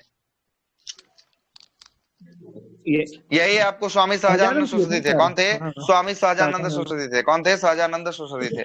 और यही जाकर 1936 में जब बनता है ना, और ये जो है ना, ये जो है कि आपको मद्रास में, कहाँ पे? मद्रास का जो हुआ था ना, मद्रास के एरिया में, ये आपको अध्यक्ष मद्रास के एरिया के थे। तो दोनों आते हैं, कहाँ आते हैं? दोनों आते हैं आपको कहाँ पे हुआ? 1936 में कहाँ गठन होता है? लखनऊ में। लखनऊ में जब आते हैं तो इनको अध्यक्ष और इनको महासचिव जो है कि आपको चुन लिया जाता है। इनको अध्यक्ष, इनको महासचिव चुन लिया जाता है। ठीक है, अगले प्रश्न पे आते हैं। अगला प्रश्न लुसेंट के पेज नंबर 53 में छपा हुआ प्रश्न है। क्या बोलता है? आशा सहाय निम्नलिखित में से किस आंदोलन से संबंधित थी? आशा सहाय सविनय अवज्ञा आंदोलन से सर। आशा सहाय की बात करेंगे। आशा सहाय जो है कि आजाद हिंद फौज से थी। किसे थी? आजाद हिंद फौज से। आशा सहाय 1943 में आजाद हिंद फौज में शामिल हुई और इस संगठन में नर्सिंग कोर का ये सदस्य बनी थी। क्या करती थी? जो भी लोग घायल होते थे उसके जो है कि आपको सदस्य बनती थी, उसका जो है कि आपको हेल्प करती थी। और 1946 में जो है कि आपको जापान में स्वदेश वापस के उपरांत इन्होंने महिला को हथियार चलाने का जो है कि प्रशिक्षण दिया था। क्या दिया था? महिलाओं को हथियार चलाने का जो है कि आपको ट्रेनिंग जो है कि किनके द्वारा दिया गया था? इन्हीं के द्वारा जो है कि आपको दिया गया था। पेज नंबर 53 में छपा हुआ प्रश्न है। आजाद हिंद फौज की बात करेंगे। आजाद हिंद फौज का गठन कब किया गया? तो इसका फौज का गठन कब हुआ? आजाद हिंद फौज का गठन 1942। कब हुआ था? 1942 में हुआ था। ठीक ना? 1942 में सर्वप्रथम इसके मन में विचार किसके मन में आया था? तो कैप्टन मोहन सिंह के मन में इनका विचार जो है कि आपको बनाया था। उसके बाद इसका गठन 1942 में किया गया कैप्टन मोहन सिंह के द्वारा, लेकिन ये असफल हो गया। क्या हो गया? ये जो है कि आपको असफल रहा, सफल नहीं रहा। उसके बाद आजाद हिंद फौज का सफलतापूर्वक स्थापना का श्रेय किसको दिया जाता है? तो रास बिहारी बोस को जो है कि आपको दिया जाता है। किसको दिया जाता है? रास बिहारी बोस को जो है कि आपको दिया जाता है। उसके बाद रास बिहारी बोस जब बन जाते हैं, उसके बाद संयुक्त सेनापति की बात करेंगे। आजाद हिंद फौज का संयुक्त सेनापति किसे नियुक्त कर दिया जाता है? तो सुभाष चंद्र बोस को जो है कि आपको बना दिया जाता है। किसको बना दिया जाता है? सुभाष चंद्र बोस को जो है कि आपको बना दिया जाता है। और सुभाष चंद्र बोस उसी समय 1945, हाँ 1945 में इनको बनाया जाता है ना? 1945 में जो है कि फार्मोसा द्वीप पर जो है कि आपको होता है। सुभाष चंद्र बोस जो है कि इसी समय जो है कि आपको क्या बोलते हैं? तो इसी समय राष्ट्रपिता कहकर संबोधन करते हैं। किसको करते हैं संबोधन? महात्मा गांधी को। महात्मा गांधी को। इस हाँ सिंगापुर से तो वही ना, वो उसी समय ना 1943 में सुभाष चंद्र बोस कहाँ जाते हैं? सिंगापुर पहुंचते हैं। सिंगापुर पहुंचते हैं, वहां पे एक अस्थायी सरकार का गठन करते हैं जर्मनी और जापान के सहायता से। जर्मनी और जापान के सहायता से। और उसी समय राष्ट्रपिता कर जो है कि आपको रेडियो पर संबोधन किसको करते हैं? महात्मा गांधी को करते हैं। इनके साथ कांड कब हो गया था? इससे 4-5 साल पहले देखिएगा तो 1939 का जो अधिवेशन हुआ था सुभाष चंद्र बोस और पठामी सीतारमैया के बीच, जो आपको अधिवेशन में जो आप हार गए थे। कौन हार गए थे? पठामी सीतारमैया। गांधी जी मिलने से इनकार कर दिए, है ना? गांधी जी सहयोग करने से इनकार कर दिए। उसके बाद जो है कि ये हटके फॉरवर्ड ब्लॉक की स्थापना जो है कि आपको करते हैं, है ना? उसके बाद जो है कि मनमुटाव चलता है इन दोनों के बीच में। तो 1942 में फिर से क्या होता है? तो ये बोल देते हैं, राष्ट्रपिता कर संबोधन करते हैं। ठीक है, आगे आइएगा अगले प्रश्न। ये भी पेज नंबर 42 का फंसा हुआ प्रश्न है लुसेंट से। क्या प्रश्न है जरा सुनिएगा। निम्नलिखित में से किस गवर्नर ने पंचवर्षीय बंदोबस्ती, अच्छा अस्थायी बंदोबस्ती को लिख दिया है? क्या कॉर्नवालिस ही होगा? क्या हो जाएगा? 40 नंबर वारेन हेस्टिंग्स हो जाएगा इसका आंसर। क्या हो जाएगा? Warren Hastings. पंचवर्षीय आंदोलन, पंचवर्षीय बंदोबस्ती किसके द्वारा? वारेन हेस्टिंग्स के द्वारा जो है कि आपको चलाया गया। पेज नंबर 42 पे वारेन हेस्टिंग्स का सारा जो है कि आपको बातों को लिखा गया। उसी में से एक लुसेंट में दिया हुआ है सर ये क्वेश्चन, देख रहे हैं। वारेन हेस्टिंग्स के बारे में दिया हुआ था, पंचवर्षीय वाला देख लेते हैं। जी सर देखिए कितना तो नंबर है? 42। कितना? 40 नंबर है ना? 42। देख ले, बता दे, 1 मिनट बता दे आपको। पेज नंबर कितना था? 42 था ना जी। एक मिनट बता रहे हैं आपको। वारेन हेस्टिंग्स, ठीक है।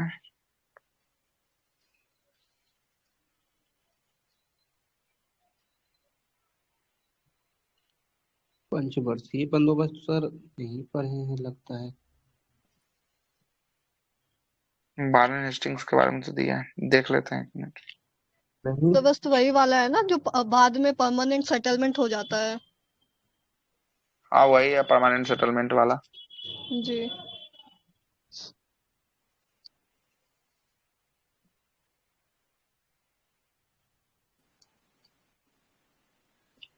कब दिया है? 40 1772। हाँ देखिएगा 1772 में क्या दिया है जरा सुनिएगा। इसमें राजकोषीय कोषागार मुर्शिदाबाद से हटाकर कलकत्ता लाया गया। 1772 में प्रत्येक जिला में एक फौजदारी और दीवानी अदालतों की स्थापना कर दी गई। फौजदारी स्थल सदर जमानत अदालत द्वारा निरीक्षित होता था, जबकि जमीनी द्वारा जालिम द्वारा नियुक्त जो है कि आपको दरोगा था। इसमें जो है कि आपको क्या बोला है? पंचवर्षीय बंदोबस्त बोला है सर। तो लुसेंट में सर वही सर पढ़े हैं, तो हमको तो लगता है नहीं पढ़े हैं कहीं पे पंचवर्षीय बंदोबस्त।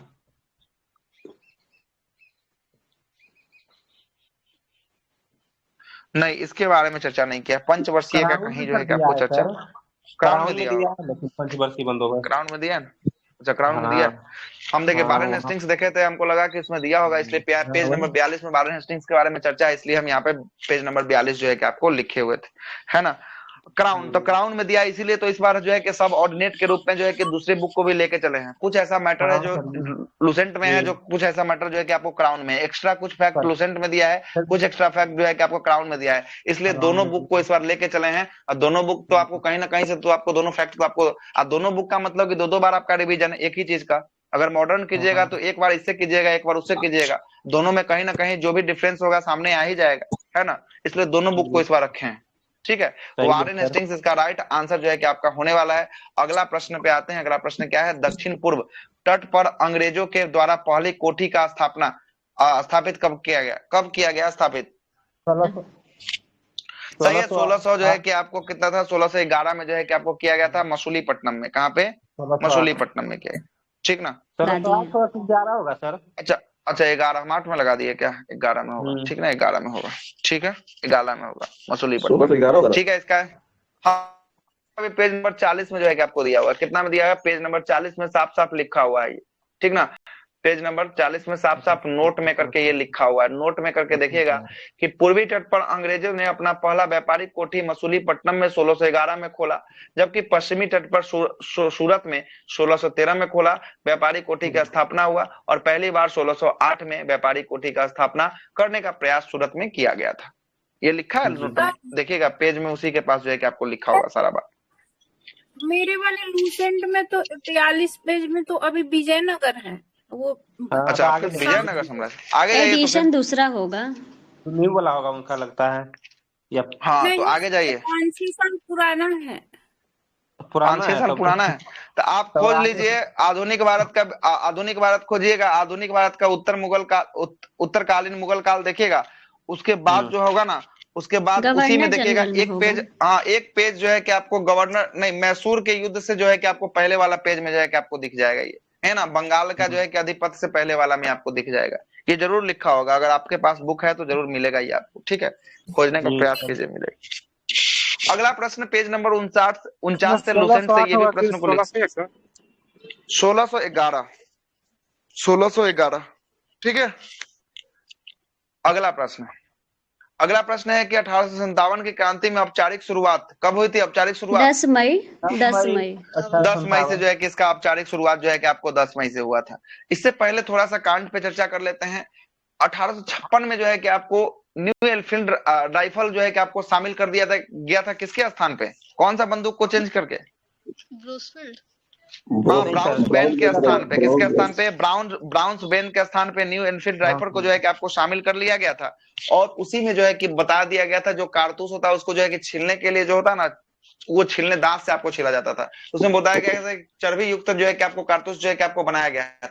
उसी में छीलने से इनकार करने के लिए मंगल पांडे ने जो है कि अपने सेना अधिकारियों पे जो है कि आपको क्या करता था, तो मंगल पांडे ने जो है कि आपको गोली चला देता है। उसका मंगल पांडे कहाँ का था? तो मंगल पांडे 34वीं नेटिव इन्फेंट्री बैरकपुर का था। बैरकपुर कहाँ पड़ता है? कोलकाता में जो है कि आपको बैरकपुर जो है कि आपको पड़ता है। हाँ, कोलकाता पश्चिम बंगाल में जो है कि पड़ता है। लेफ्टिनेंट बाग और मेजर सार्जेंट ह्यूरोज को जो है कि गोली मार देता है। उसके बाद जो है कि 8 कौन था? ह्यूस्टन थे ना? हाँ, ह्यूस्टन थे। ह्यूरोज तो इधर आ जाएगा, ह्यूस्टन हो जाएगा, ठीक ना? ह्यूस्टन थे।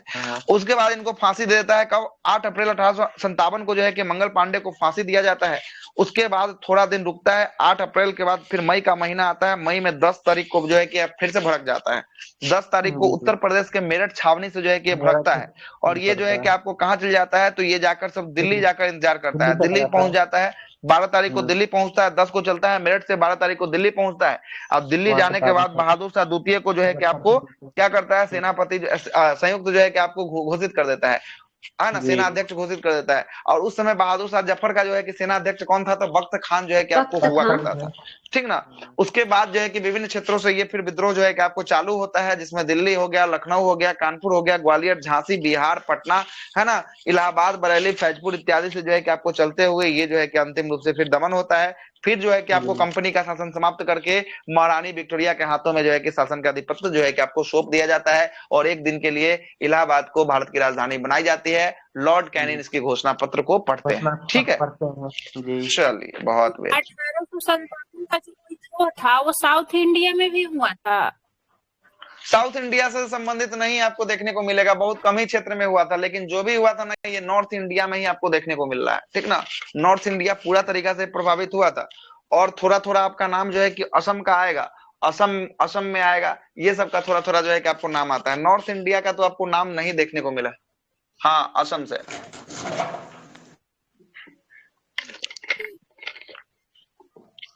साउथ इंडिया से आपको नहीं आता है, बहुत ना के बराबर नाम देखें आप। कोई स्टैंडर्ड बुक में दिया होगा तो ना आज तक प्रश्न पूछा है ना उस पर कोई चर्चा किया है ना?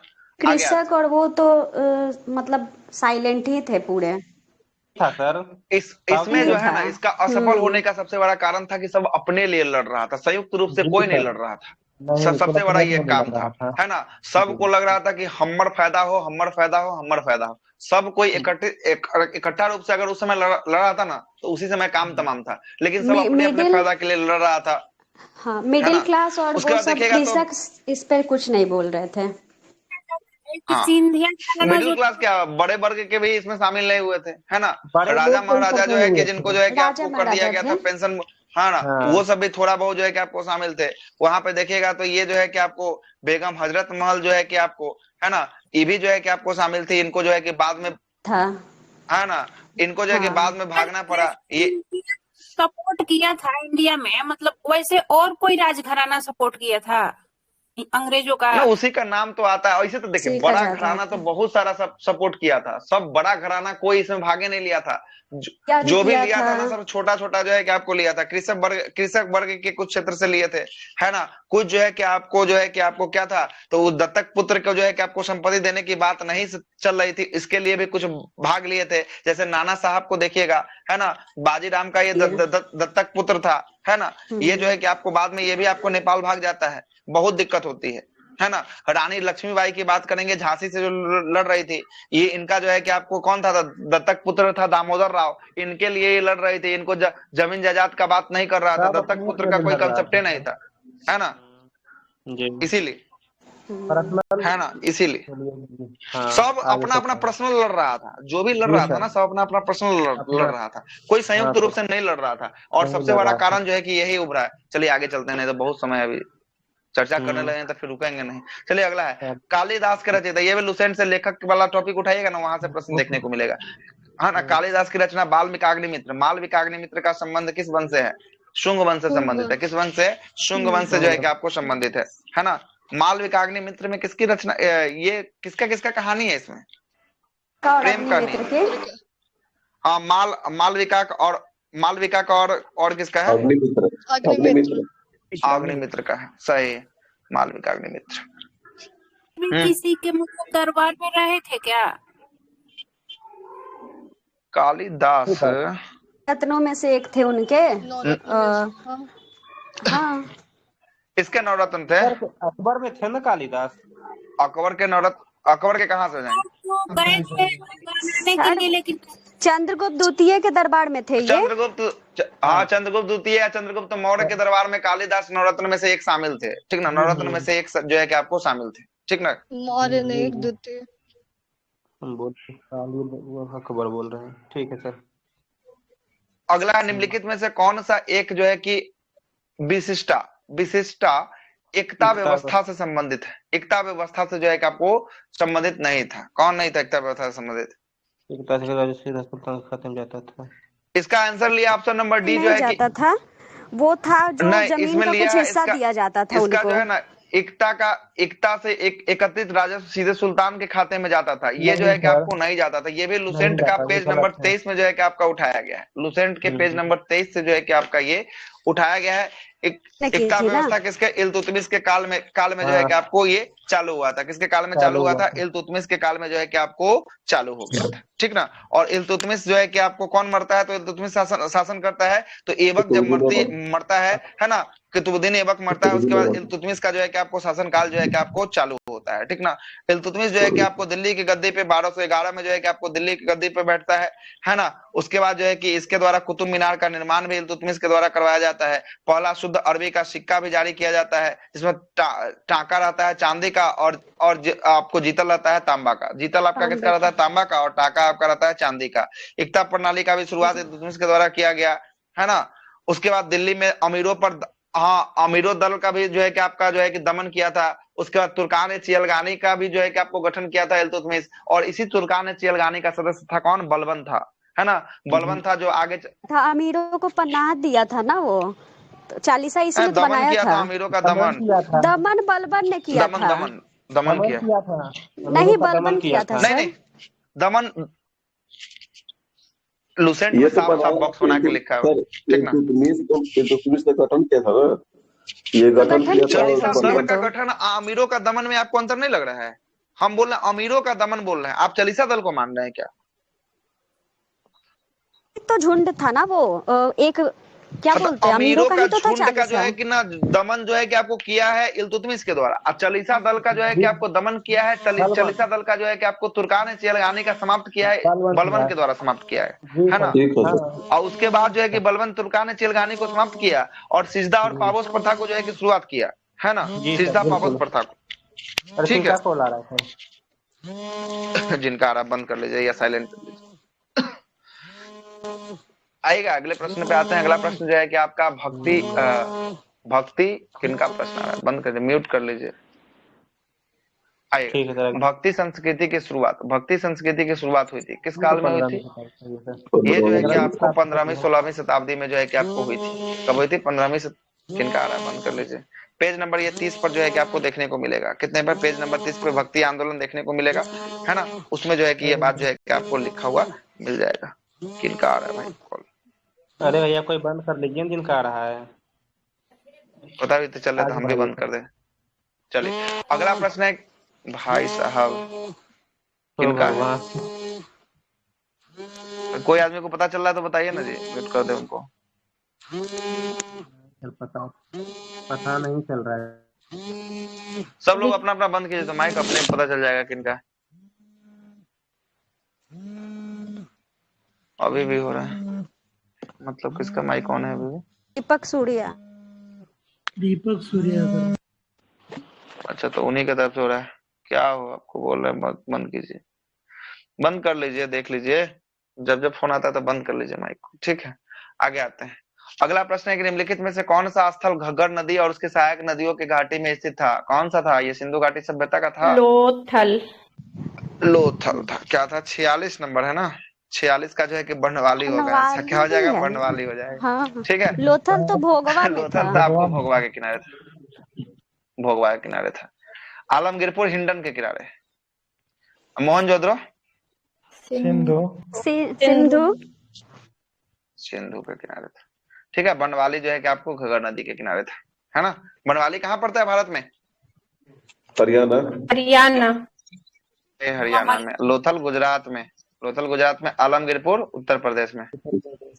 ये तो मोहनजोदड़ो पाकिस्तान में। सिंध ठीक प्रांत ना, में, पाकिस्तान हाँ। में। सिंध प्रांत में आपको पड़ता है। अगला ये भी देखिएगा, ये भी आपका लुसेंट से पेज नंबर 5 से अगला प्रश्न भी लुसेंट के पेज नंबर 1 से फंसा हुआ है। क्या बोलता है? वर्ण व्यवस्था संबंधित पुरुष सूक्त मूलतः पाया गया किस वेद में? ऋग्वेद में। सही है, ऋग्वेद में जो है कि आपका उल्लेख जो है कि आपको ऋग्वेद के 10वें मंडल में पुरुष सूक्त की बारे में कहा गया है ना। कैवें मंडल में? 10वें मंडल में किया गया है ना। इसमें किसके भुजाओं से निकला हुआ है? मुख से निकला हुआ है? ब्रह्मा के ना। ब्रह्मा के जो है कि आपको मुख से किसका जो है कि आपका जन्म है? ब्राह्मण। पंडित। ब्राह्मण से। अच्छा, भुजाओं से क्षत्रिय और आपको जांघों से वैश्य का, और आपको पैरों से शूद्र का।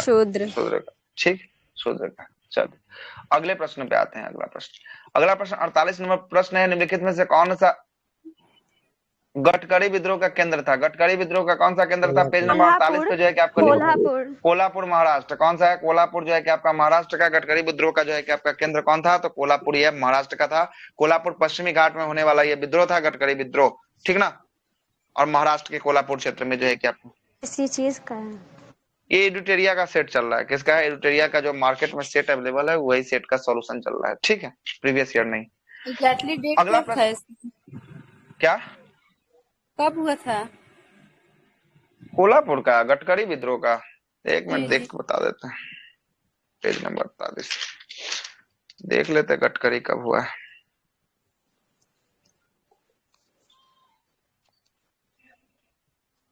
$1844 लिए हुआ था क्या? इसका प्रॉब्लम था गटकरी विद्रोह का। कृषक क्षेत्र से था ये।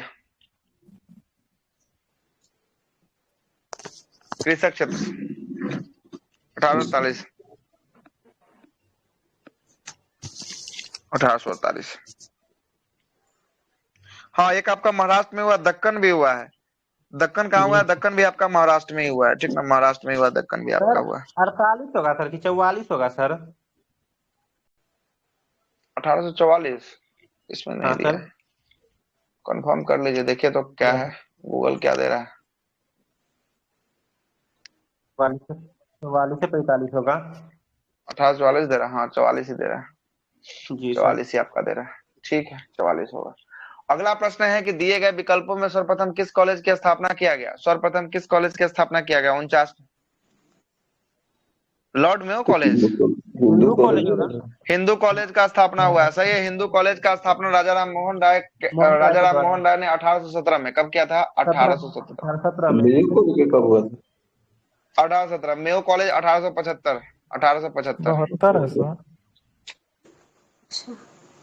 बनारस है ना, 1875 में। और दिल्ली कॉलेज 1824। तो लेकिन 1916 में हुआ था बीएचयू।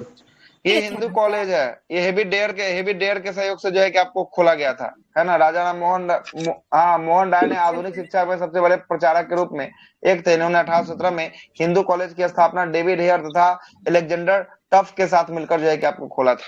ठीक है, हिंदू कॉलेज ये शायद खुला था आपका कलकत्ता एरिया में खुला था हिंदू कॉलेज। पश्चिम बंगाल में सर हिंदू कॉलेज 1817।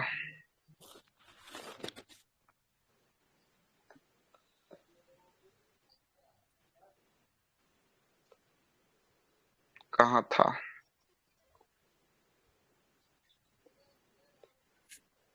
कोलकाता में। बोले ना, कोलकाता में खोला गया था। ठीक है, 1817। वो तो 75 में कौन हुआ सा था? मुस्लिम वाला सर।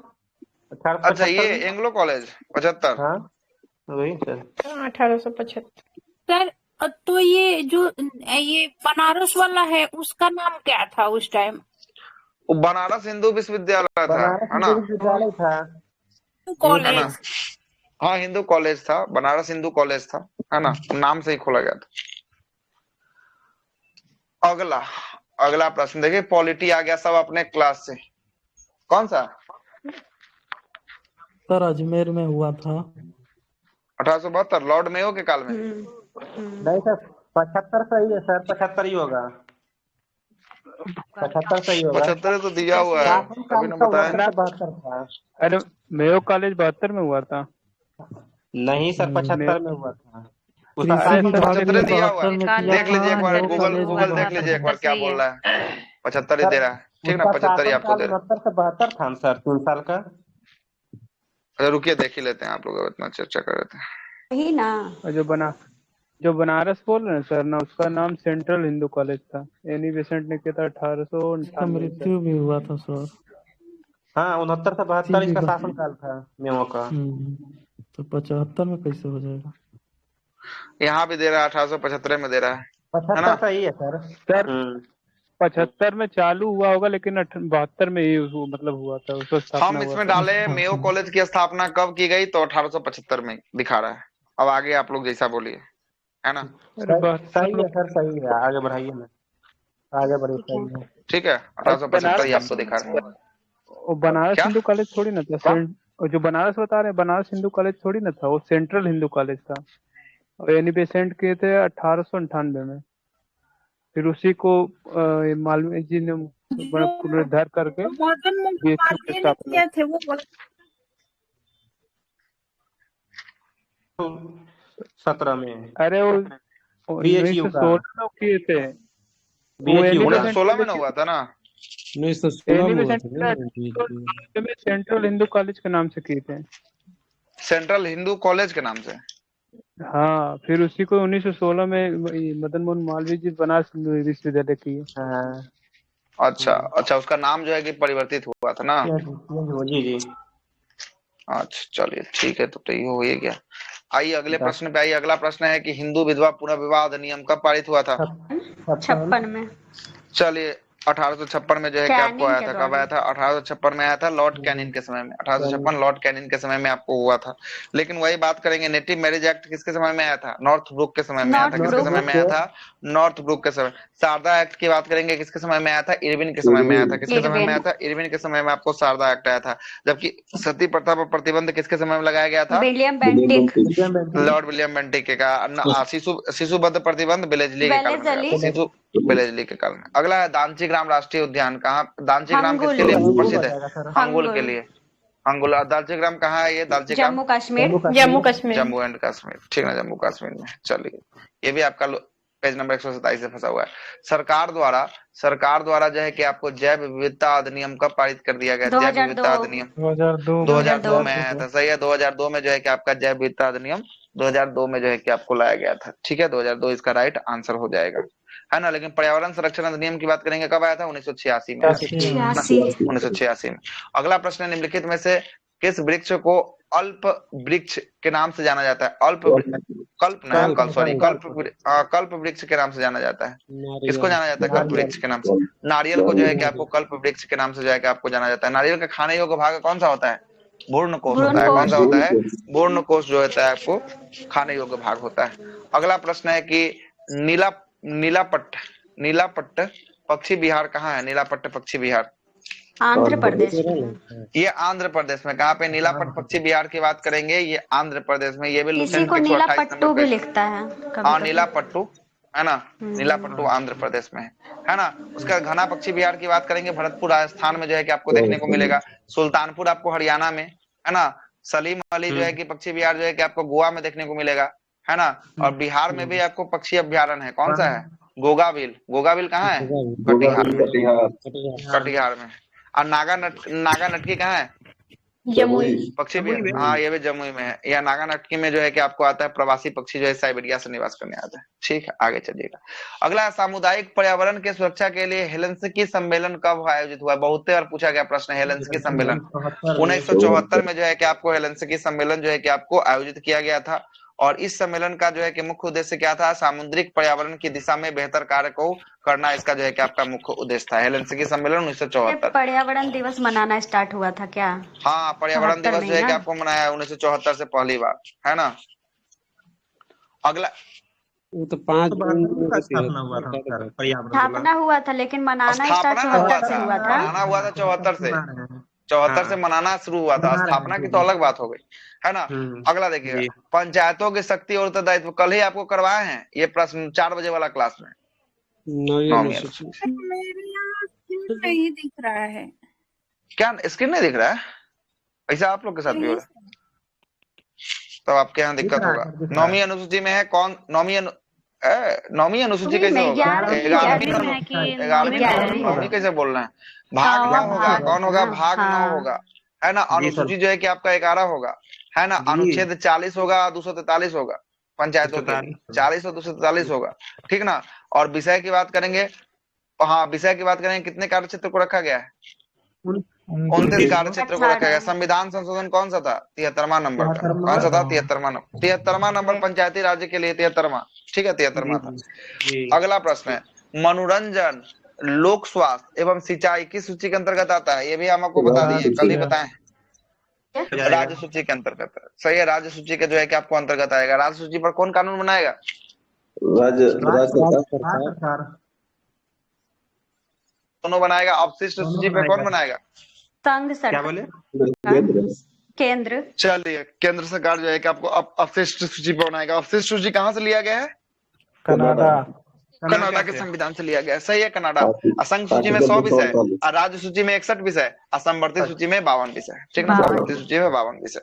अगला फजल अली, ये भी आपको हम करवा दिए थे कल ही। फजल अली की अध्यक्षता में कितने जो है कि सदस्यीय राज्य पुनर्गठन आयोग का गठन किया गया था? कितने सदस्य का था फजल अली कमीशन? 3 गो। चलिए ठीक है, ये जो था आपका कितने था? तो ये आपका 3 था। कितना था? कितना नंबर क्वेश्चन? 58 नंबर ना। 3 सदस्य था। फजल अली की बात करेंगे, गठन कब किया गया? 1953 में। 1953 में जो है कि आपको फजल अली कमीशन का जो है कि आपको गठन कर दिया गया था। इस जो है कि आपको 1956 से ये जो है कि आपको राज्य पुनर्गठन अधिनियम जो है कि आपको लागू हुआ था, इसी कमीशन की सिफारिश पर लागू हुआ था, ठीक ना। अगला प्रश्न क्या बोलता है? अगला प्रश्न देखिएगा। अगला प्रश्न बोलता है कि संघ की कार्यपालिका शक्ति का विस्तार किस अनुच्छेद में दिया हुआ है? कार्यपालिका शक्ति का विस्तार करना 73 में दिया हुआ है। कितना में? 73 में जो है कि आपको दिया गया। लेकिन 74 और 75 हम आपको बताए थे। 74 में क्या है? 75 में क्या है? 74 मंत्री परिषद है, प्रधानमंत्री है। 74 में जो है कि आपको मंत्री परिषद है। मंत्री परिषद का गठन राष्ट्रपति की सहायता के लिए, सलाह के लिए किया जाएगा। 75 में प्रधानमंत्री की नियुक्ति एवं मंत्रियों की नियुक्ति के बारे में 75 में किया गया है। 79 में क्या है? 79 में संसद है। 80 में क्या है? 80 में जो है कि आपका राज्यसभा, 81 में आपको लोकसभा, 81 में आपको लोकसभा है। चलिएगा अगले प्रश्न पे आते हैं। अगला है कि राज्य को मिलने वाले राजस्व सहायता का अनुशंसा कौन करता है? राजस्व सहायता का अनुशंसा कौन करता है? वित्त आयोग करता है, सही है। वित्त आयोग का काम ही होता है राजस्व का जो है कि आपको क्या करता है? सहायता का जो है कि अनुशंसा करने का जो है कि आपको काम करता है। वित्त आयोग का जो है कि गठन कितने वर्ष के अंतराल पे किया जाता है? 5 वर्षों के अंतराल पे किया जाता है। किसके द्वारा किया जाता है? राष्ट्रपति के द्वारा। इसका चर्चा किस अनुच्छेद में है? 280 में। किसमें? 280 में। लेकिन पंचायती राज्य के लिए वित्त आयोग, वित्त का चर्चा किसमें है? पंचायती के लिए वित्त का 243 के आई में। कितना है? 243 के आई में। और 202 में क्या है? 202 में जो आप बोल रहे हैं ना, वो बजट है, राज्य बजट है, राज्य बजट है 202 में, ठीक है, राज्य बजट है। ये भी सारा क्लास का प्रश्न है अपना, ठीक ना। मैथिली भाषा ये भी तक करवाए हुए क्लास में। कौन सा संविधान? मैथिली डोंगरी, बोडो डोंगरी, मैथिली संथाली 3 था। और कौन सा संविधान संशोधन था? 91 नंबर का। 92 है। 92 नंबर का जो है कि आपको था। चलिए, भाषा की चर्चा कौन सी अनुसूची में? भाषा की चर्चा 8वीं अनुसूची में ना है।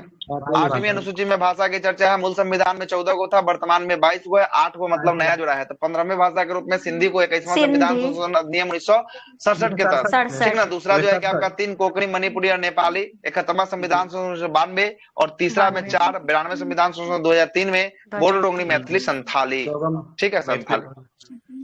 चलिए अगले प्रश्न पे आते हैं। पंचायतों के लिए, ये भी कल आपको लिखवाए थे, बताइए कौन सा इसमें से सही सम्मिलित है? पहला सही है। और गलत है। और जीवी के राष्ट्र कौन सा सही सम्मिलित नहीं है बताइए। 85 होगा। संथानम समिति जेबी के राव समिति, जेबी के राव समिति कब आया था? 85 85 में जेबी के राव समिति की बात करेंगे, ये जो आया था आपका कब आया था? तो जेबी के राव 85 में आया था, जो 86 दिया है, यहाँ 85 होगा। यही आपका गलत हो गया। ये कल ही आपको लिखवाया ना सारा, कल ही आपका लिखवाया गया ये सब, यही आपका गलत है। ठीक है, कल ही लिखवाया है। संथानम समिति 1962 सही है। अगला है कि किस संविधान से लोकसभा, ये भी बात आपको लिखवाए थे जब लोकसभा पढ़ा रहे थे, तब आपको बताए थे 525 से 545 कर दिया गया था। कौन सा संविधान संशोधन था? 31वां। सही है, 31वां नंबर का संविधान संशोधन था। कौन सा? 31वां नंबर का संविधान संशोधन था, जिसमें जो है कि आपको लोकसभा की सीटों को 525 से बढ़ाकर 545 जो है कि आपको कर दिया गया था। अच्छा, एक बात और, आपको लोकसभा जब पढ़ा रहे थे तो आपको बताए थे कि वह कौन सा संविधान संशोधन था जिसमें लोकसभा और विधानसभा के कार्यकाल को 1 वर्षों के लिए बढ़ा दिया गया था? 42 से बढ़ा दिया गया। 42। इसको सुधार कब किया गया? सुधार 44 में जो है कि इसको फिर से जो है कि आपका सुधार कर दिया गया। क्या मैं 44 में जो है कि आपको फिर से इसका सुधार जो है कि आपको कर दिया गया। ठीक है, हो गया ये भी प्रश्न। अगला भी क्लास से ही अपना प्रश्न है। क्लास से प्रश्न है कि भारत के विधि अधिकारी निम्नलिखित में से कौन नहीं आता है? विधि अधिकारी में कौन नहीं आता है? कानून मंत्री नहीं आता। कानून मंत्री नहीं आएगा। 64 का क्या हो जाएगा? कानून मंत्री। ये कानून मंत्री जो है कि आपको मंत्री है, तो ये विधि अधिकारी में कैसे आ जाएगा? भारत के न्यायवादी, भारत के महाधिवक्ता, भारत के अपर महाधिवक्ता, ये सब जो है कि आपको शामिल होते हैं, लेकिन कानून मंत्री इसमें शामिल नहीं होते। ये भी अपना क्लास से प्रश्न है, ये सब के बारे में आपको बताए हैं, 2-3 दिन पहले थे, आपको बताए हैं सब कुछ, है ना। अगला भी आप सीट है और 545 ये 31 संविधान संशोधन से हुआ है, तो 31 के बाद भी कोई संशोधन हुआ है? 31 के बाद हुआ तभी ना 545 से 552 होगा, है ना। 31वां हुआ था। 52 मतलब कौन से संशोधन से हुआ है? 552 देखना पड़ेगा ये। जो बना था 35वां में। 35वां नहीं होना चाहिए। हुआ होगा कोई ना कोई, मैं आपको थोड़ा बहुत जो है कि आपका जोर दिया होगा, किसी न किसी में तो जरूर हुआ होगा, याद तो नहीं आ रहा है। ठीक ना, देखना पड़ेगा किसमें जो है कि आपको लिया गया है इसमें, है ना। क्या कि वर्तमान में भी देखिएगा ना तो 552 में से 545 सीट पे चुनाव होता है। ठीक ना। हाँ सर। आइए अगला प्रश्न। बढ़ा है तो संशोधन तो किया ही होगा। हाँ, संशोधन तो बिल्कुल हुआ होगा, बिना संशोधन का सीट कैसे बढ़ सकता है ना। हाँ, तो ये कौन सा हुआ था ये नहीं देख के बता देंगे, बोल तो रहे हैं कि नहीं याद है हमको, देखेंगे तभी बता पाएंगे। ठीक है सर। अगला है कि सर्वाधिक मत के आधार पर चुनाव जीत का निर्णय का प्रावधान किस देश के संविधान से लिया गया है? ये भी जो है कि आपका कहाँ से लिया गया? ब्रिटेन से लिया गया है। ये भी हम आपको क्लास में अपने लिखवाए हुए हैं। ठीक ना, 4 बजे वाला क्लास में। आज अंतिम हो रहा है, कल से मॉडर्न हिस्ट्री स्टार्ट हो रहा है क्लास में 4 बजे वाला में। रूस का प्रथम जो है कि पंचवर्षीय योजना किस काल में शुरू हुआ था? होगा तो वो ये दृष्टि वाला बुक चलेगा? दृष्टि नहीं चलेगा, मेरा क्लास नोट्स जो है कि हम अपना बनाए हुए हैं वो चलेगा, है ना। क्लास नोट्स चलेगा। रूस का प्रथम पंचवर्षीय योजना किस काल में लागू किया गया रूस में? 36 से 28 में कौन सा होगा सर इसमें? 1928 से 33 में, 28 से 33 में जो है कि आपको लागू किया गया था। 1928 से 33 में जो है कि आपको लागू कर दिया गया था। अच्छा, ये प्रश्न तो आपको बार बार रिपीट है ना। निम्नलिखित में से किसे संकीर्ण मुद्रा के नाम से जो है कि आपको जाना जाता है? संकीर्ण मुद्रा के नाम से किसे? M1 को जाना जाता है। किसको जाना जाता है? M1 को जाना जाता है। M1 मुद्रा जो है कि उसको कहते हैं ना कि बैंकों के शब्दावली में M1 को संकीर्ण धन कहा गया है। ठीक ना, इसको संकीर्ण धन जो है कि आपको कहा गया है क्योंकि अत्यधिक जो है कि आपको तरल होता है। ठीक ना, तरल होता है, इसके लिए इसको संकीर्ण धन जो है कि आपको कहा गया है। अगला है कि किसी कंपनी तो M3 जो है कि आपको M1, M2, M3 इसमें देखिएगा ना तो बहुत सारे धन जो है कि M4 में जब जाइएगा तो वहां पे जो है कि आपका पोस्ट ऑफिस वाला भी धन जो है कि आपको जुड़ जाएगा। ठीक ना, पोस्ट ऑफिस वाला भी धन जो है कि आपको जुड़ने वाला है। M4 में जो है कि आपको सुलभ बोला जाता है क्या? सुलभ देख लेते हैं। M3 को सुलभ धन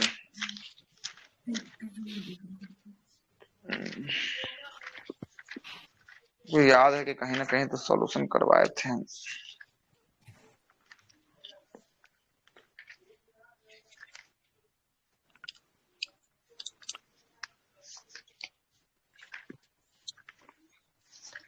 किसमें करवाए थे? कोई ना कोई तो सेट का सॉल्यूशन करवाए थे जिसमें हम आपको ये सब बात बताए थे।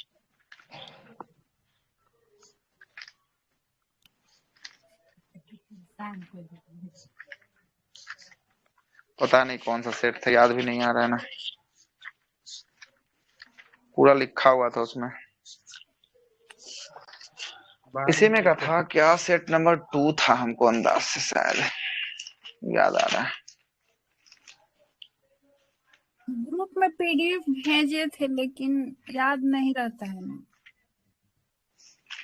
अच्छा, M1 M2 M5 तक जाता है, ठीक ना, वो सारा का सारा जो है कि हम आपको खोज के भेज देते हैं, ठीक ना, इकोनॉमिक्स का सारा का टर्म है, खोज के भेज देते हैं कि कौन सा में क्या क्या है नहीं है, ठीक ना।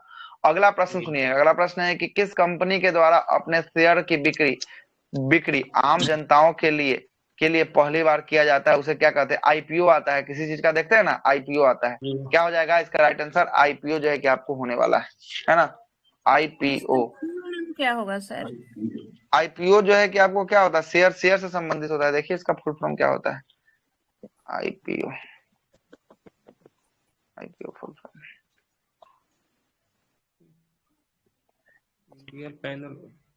हाँ, इंडियन पब्लिक ऑफरिंग होता है, ठीक ना, ऑफरिंग होता है, ऑफरिंग किया जाता है कि आप इसको खरीदे, हाँ, इंडियन पब्लिक ऑफरिंग, ठीक ना, आईपीओ।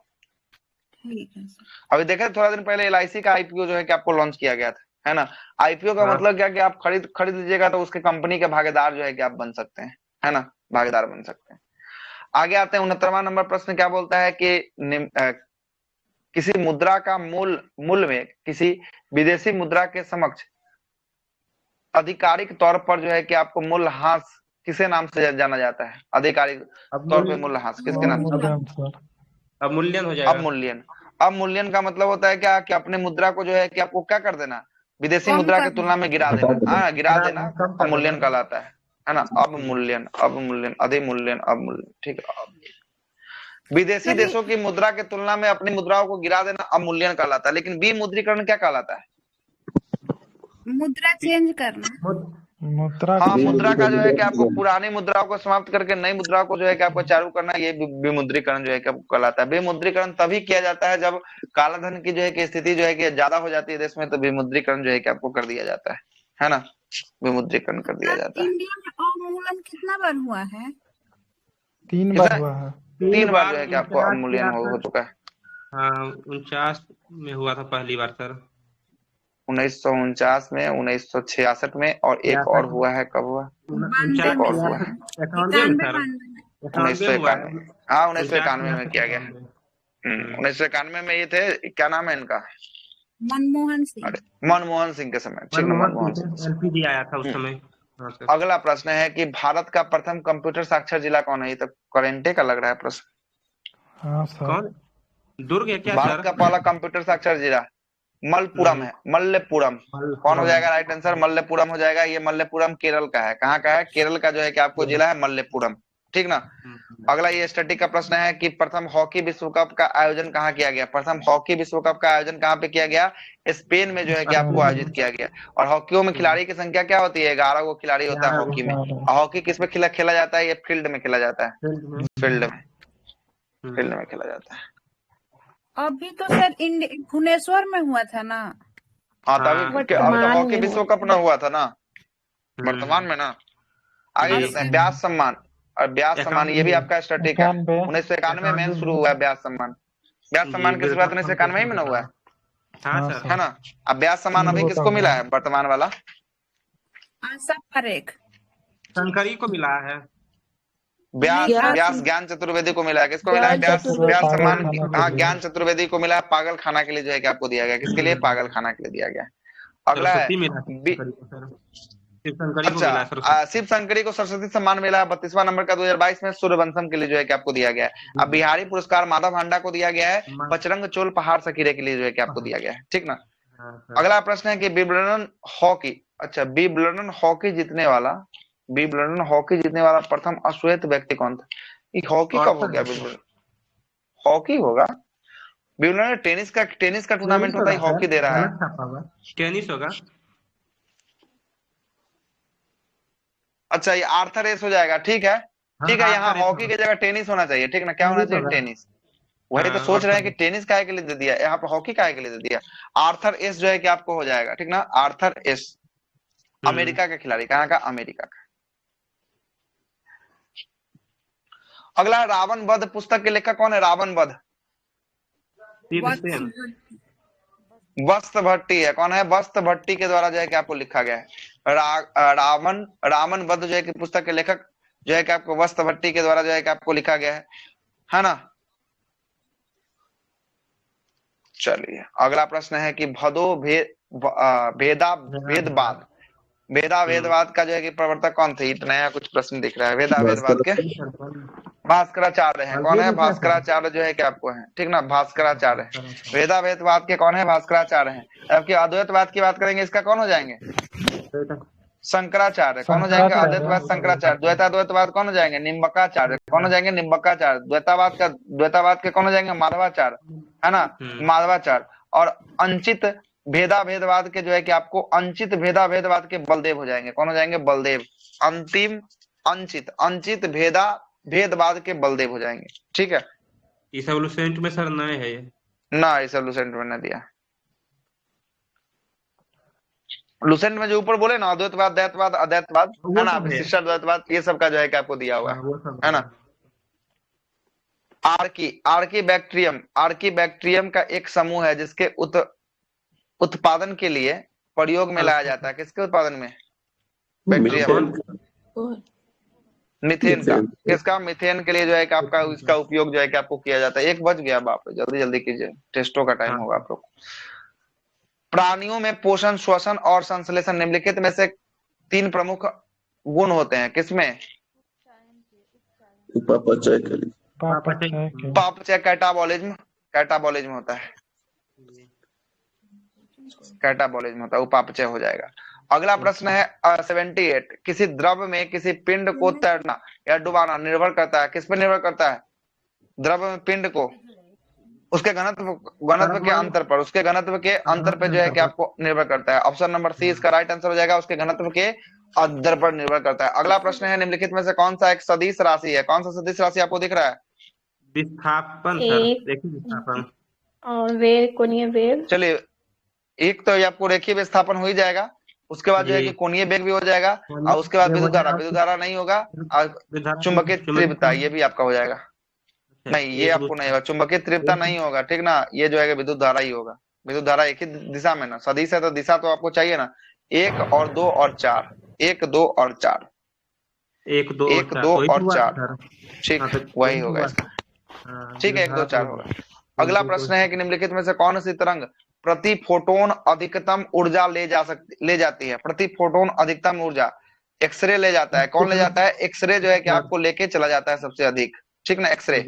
अगला प्रश्न जो है कि एक तार में बहती हुई विद्युत धारा तथा विभवांतर प्रत्येक को दुगुना बढ़ा दिया जाए तो विद्युत शक्ति क्या होगा?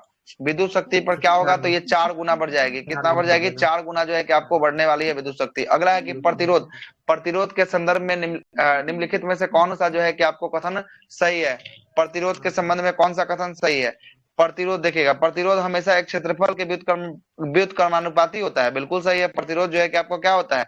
व्युत्क्रमानुपाती होता है। अगला सुनिएगा, अगला क्या बोल रहा है। अगला बोल रहा है कि प्रतिरोध हमेशा लंबाई के अनुक्रमानुपाती होता है। बिल्कुल, लंबाई के जो है कि अनुक्रमानुपाती होता है। लेकिन बात कर रहा है प्रतिरोध हमेशा तापमान के प्रतिरोध से तापमान का क्या है? कोई रिलेशन ही आपको नहीं लग रहा है। इसलिए ऑप्शन नंबर इसका ए और बी जो है कि आपका 2 को सही हो जाएगा। अगला 83 नंबर प्रश्न बोल रहा है कि किसी पदार्थ के उपापचय मतलब कि ऑक्सीडाइजिंग होता है यदि उसमें क्या होगा? ऑक्सीजन की वृद्धि होगा, ऑक्सीजन की कमी होगा, हाइड्रोजन की वृद्धि होगा, हाइड्रोजन की ह्रास होगा, कमी होगा, क्या हो जाएगा? सी होगा, सी, ऑक्सीजन वृद्धि, हाइड्रोजन की कमी भी होगा। चलिए, ऑक्सीजन की जो है कि वृद्धि और आपका हाइड्रोजन का कमी, हाइड्रोजन का ह्रास हो जाएगा। ऑप्शन नंबर सी इसका राइट आंसर जो है कि आपको होने वाला है, ठीक ना। अगला प्रश्न है कि निम्नलिखित में से कौन सा एक उच्चतम मात्रा में हाइड्रोजन आयन H+ देता है? H+ कौन देगा? इसमें से देखिए तो इसमें अम्ल कौन दिख रहा है आपको? अम्ल, नींबू रस सर, नींबू रस दिख रहा है ना। अम्ल, एसिड यही ना लग रहा है। तो एसिड होगा तो H+ आयन जो है कि एसिड जो होगा H+ आयन, और जो आपका क्षार होगा वो क्या देगा? क्षार होगा OH- माइनस देगा। आंसर तो डी लिया है। नहीं, अमाशय नींबू रस तो हाइड्रोक्लोरिक अम्ल होता है ना सर। लेकिन डी लिया, अमाशय रस लेता है। अच्छा रुकिए तो 1 मिनट, 84 नंबर देख लेते हैं आंसर क्या तो लिया। डी लिया है, अमाशय रस लिया है, ठीक ना। तो अमाशय रस जो होता है ना, इसका जो है कि आपको क्या देगा? तो ई जो है कि ऑप्शन जो है कि इसका 2.2 होता है नींबू का, इसका ज्यादा होता है, इसलिए इसका आंसर जो है कि आपको इसके हिसाब से ले लिया है, ठीक ना। इसके हिसाब से ले लिया, ठीक है। पीएच स्केल से भी आपको ले लिया है इसका आंसर। अगला प्रश्न क्या बोल रहा है? कौन सा धातु? अगला प्रश्न जो बोल रहा है आपका देखिए, इसका जो होता है नींबू रस का 2.2 होता है, अमाशय रस का जो है कि 2.1 होता है, तो सबसे अधिक 2.1 ना हुआ। जितना हम आगे चलेंगे उतना कम होते जाएगा, और जितना हम पीछे चलेंगे उतना ज्यादा जो है कि आपको होते चलेगा, ठीक ना। है ना, अम्लीयता ज्यादा होगा, तो इसलिए अमाशय रस जो है कि इसका राइट आंसर जो है कि आपको लिया है। 85वां प्रश्न बोल रहा है कि कितना होता है? 1.2 होता है। निम्नलिखित में से कौन सा धातु और निम्नलिखित में से कौन सा अधातु अवस्था में मिलता है? अधातु अवस्था में कौन मिलता है? बोरोन। बोरोन होगा। अच्छा, अधातु ठोस अवस्था में मिलता है। अधातु जो है कि आपका ठोस अवस्था में कौन मिलता है? बोरोन जो है कि आपको ठोस अवस्था में जो है कि आपको मिलता है। अगला प्रश्न 86, टाइम तो हो गया 86 नंबर प्रश्न बोल रहा है, निम्नलिखित में से कौन सा तत्व जो है कि आपको शीर्घ संरक्षित होता है? शीर्घ जो है कि आपको संरक्षित होता है, कौन होता है? लोहा। लोहा हो जाएगा क्या? लोहा, सॉरी, लोहा जो है कि आपको शीर्घ हो जाएगा संरक्षित, लोहा। अगला प्रश्न बोल रहा है कि आयनिक यौगिकों के बारे में निम्नलिखित में से क्या सही है? आयनिक यौगिक के बारे में निम्नलिखित में से क्या सही है? क्या सही हो जाएगा? आयनिक यौगिक के बारे में, है ना, इसका गलनांक उच्च किंतु क्वथनांक निम्न होता है ना जी। इसका गलनांक जो है कि निम्न और क्वथनांक उच्च होता है।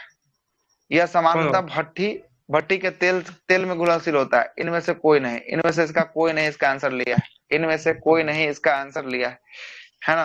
कितना नंबर? 87 नंबर है ना। 87 में बोल रहा है कि एक धातु पर गैर धातु के इलेक्ट्रॉन हस्तांतरित करने की निर्मित रासायनिक यौगिक के आयनिक यौगिक तथा विद्युत संयोजिक, है ना, को यौगिक कहा जाता है। भौतिक गुण धन एवं ऋण आयन के बीच मजबूत आकर्षण शक्ति होने के कारण आयनिक यौगिक ठोस एवं सख्त होता है। इसका गलनांक एवं क्वथनांक दोनों उच्च होता है। देख रहे हैं ना, यहाँ पे एगो में उच्च एगो में निम्न दे रहा है, इसलिए इसका आंसर क्या ले लिया है? इसका आंसर जो है कि आपका डी ले लिया। हाँ, दोनों जो है कि इसका उच्च होता है। हाँ, दोनों उच्च होता है।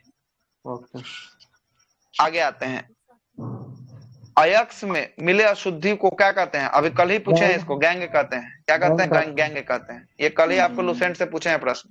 अगला है कि निम्नलिखित में से कौन सा बहुकोशिकीय मल्टी सेलुलर है? इसमें से कौन सा है मल्टी सेलुलर? कवक दिख रहा है कहीं? कवक जो है कि आपको मल्टी सेलुलर है, ठीक ना। कवक जो है कि आपका मल्टी सेलुलर जो है कि आपको कौन है? कवक है ना। अमीबा की बात करेंगे, यूनिसेलुलर है। यूनिसेलुलर जो है कि आपको अमीबा है।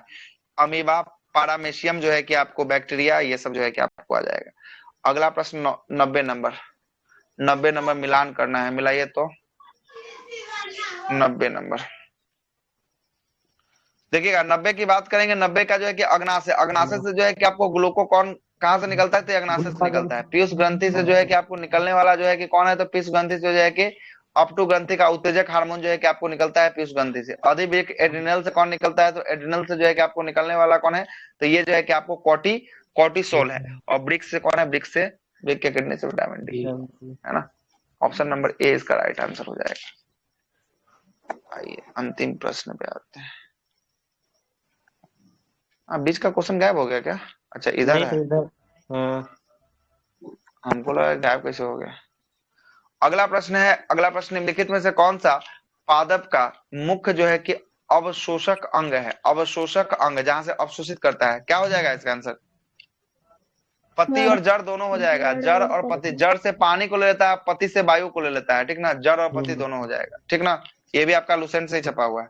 अगला प्रश्न है कि पुष्प के निम्नलिखित भागों में से निम्नलिखित में से कौन सा सम्मिलित नहीं है? अच्छा, पुष्प के निम्नलिखित भागों में से कौन सा सम्मिलित नहीं? मूलांकुर तो आपका जड़ का भाग हो गया। हाँ, मूलांकुर कहाँ का है? जड़ का है। जबकि पंखुड़ी, बाह्यदलपुंज या पुंकेसर, ये सब हम क्लास करवाए हुए हैं, सारा जो है कि आपको पढ़ाए हुए हैं। इसका राइट आंसर मूलांकुर होने वाला है। अगला प्रश्न बोल रहा है कि निम्नलिखित में से कौन सी पादप गतिविधियां तापमान में परिवर्तित से प्रभावित होती है? कौन सा होता है तापमान में परिवर्तन से प्रभावित होता है? क्या सर? प्रकाश संश्लेषण। इसमें जो है कि इनमें सभी प्रकाश संश्लेषण, खनिज का अवशोषण, श्वसन, ये सब का सब जो है कि आपको होता है, ठीक ना। अगला है कि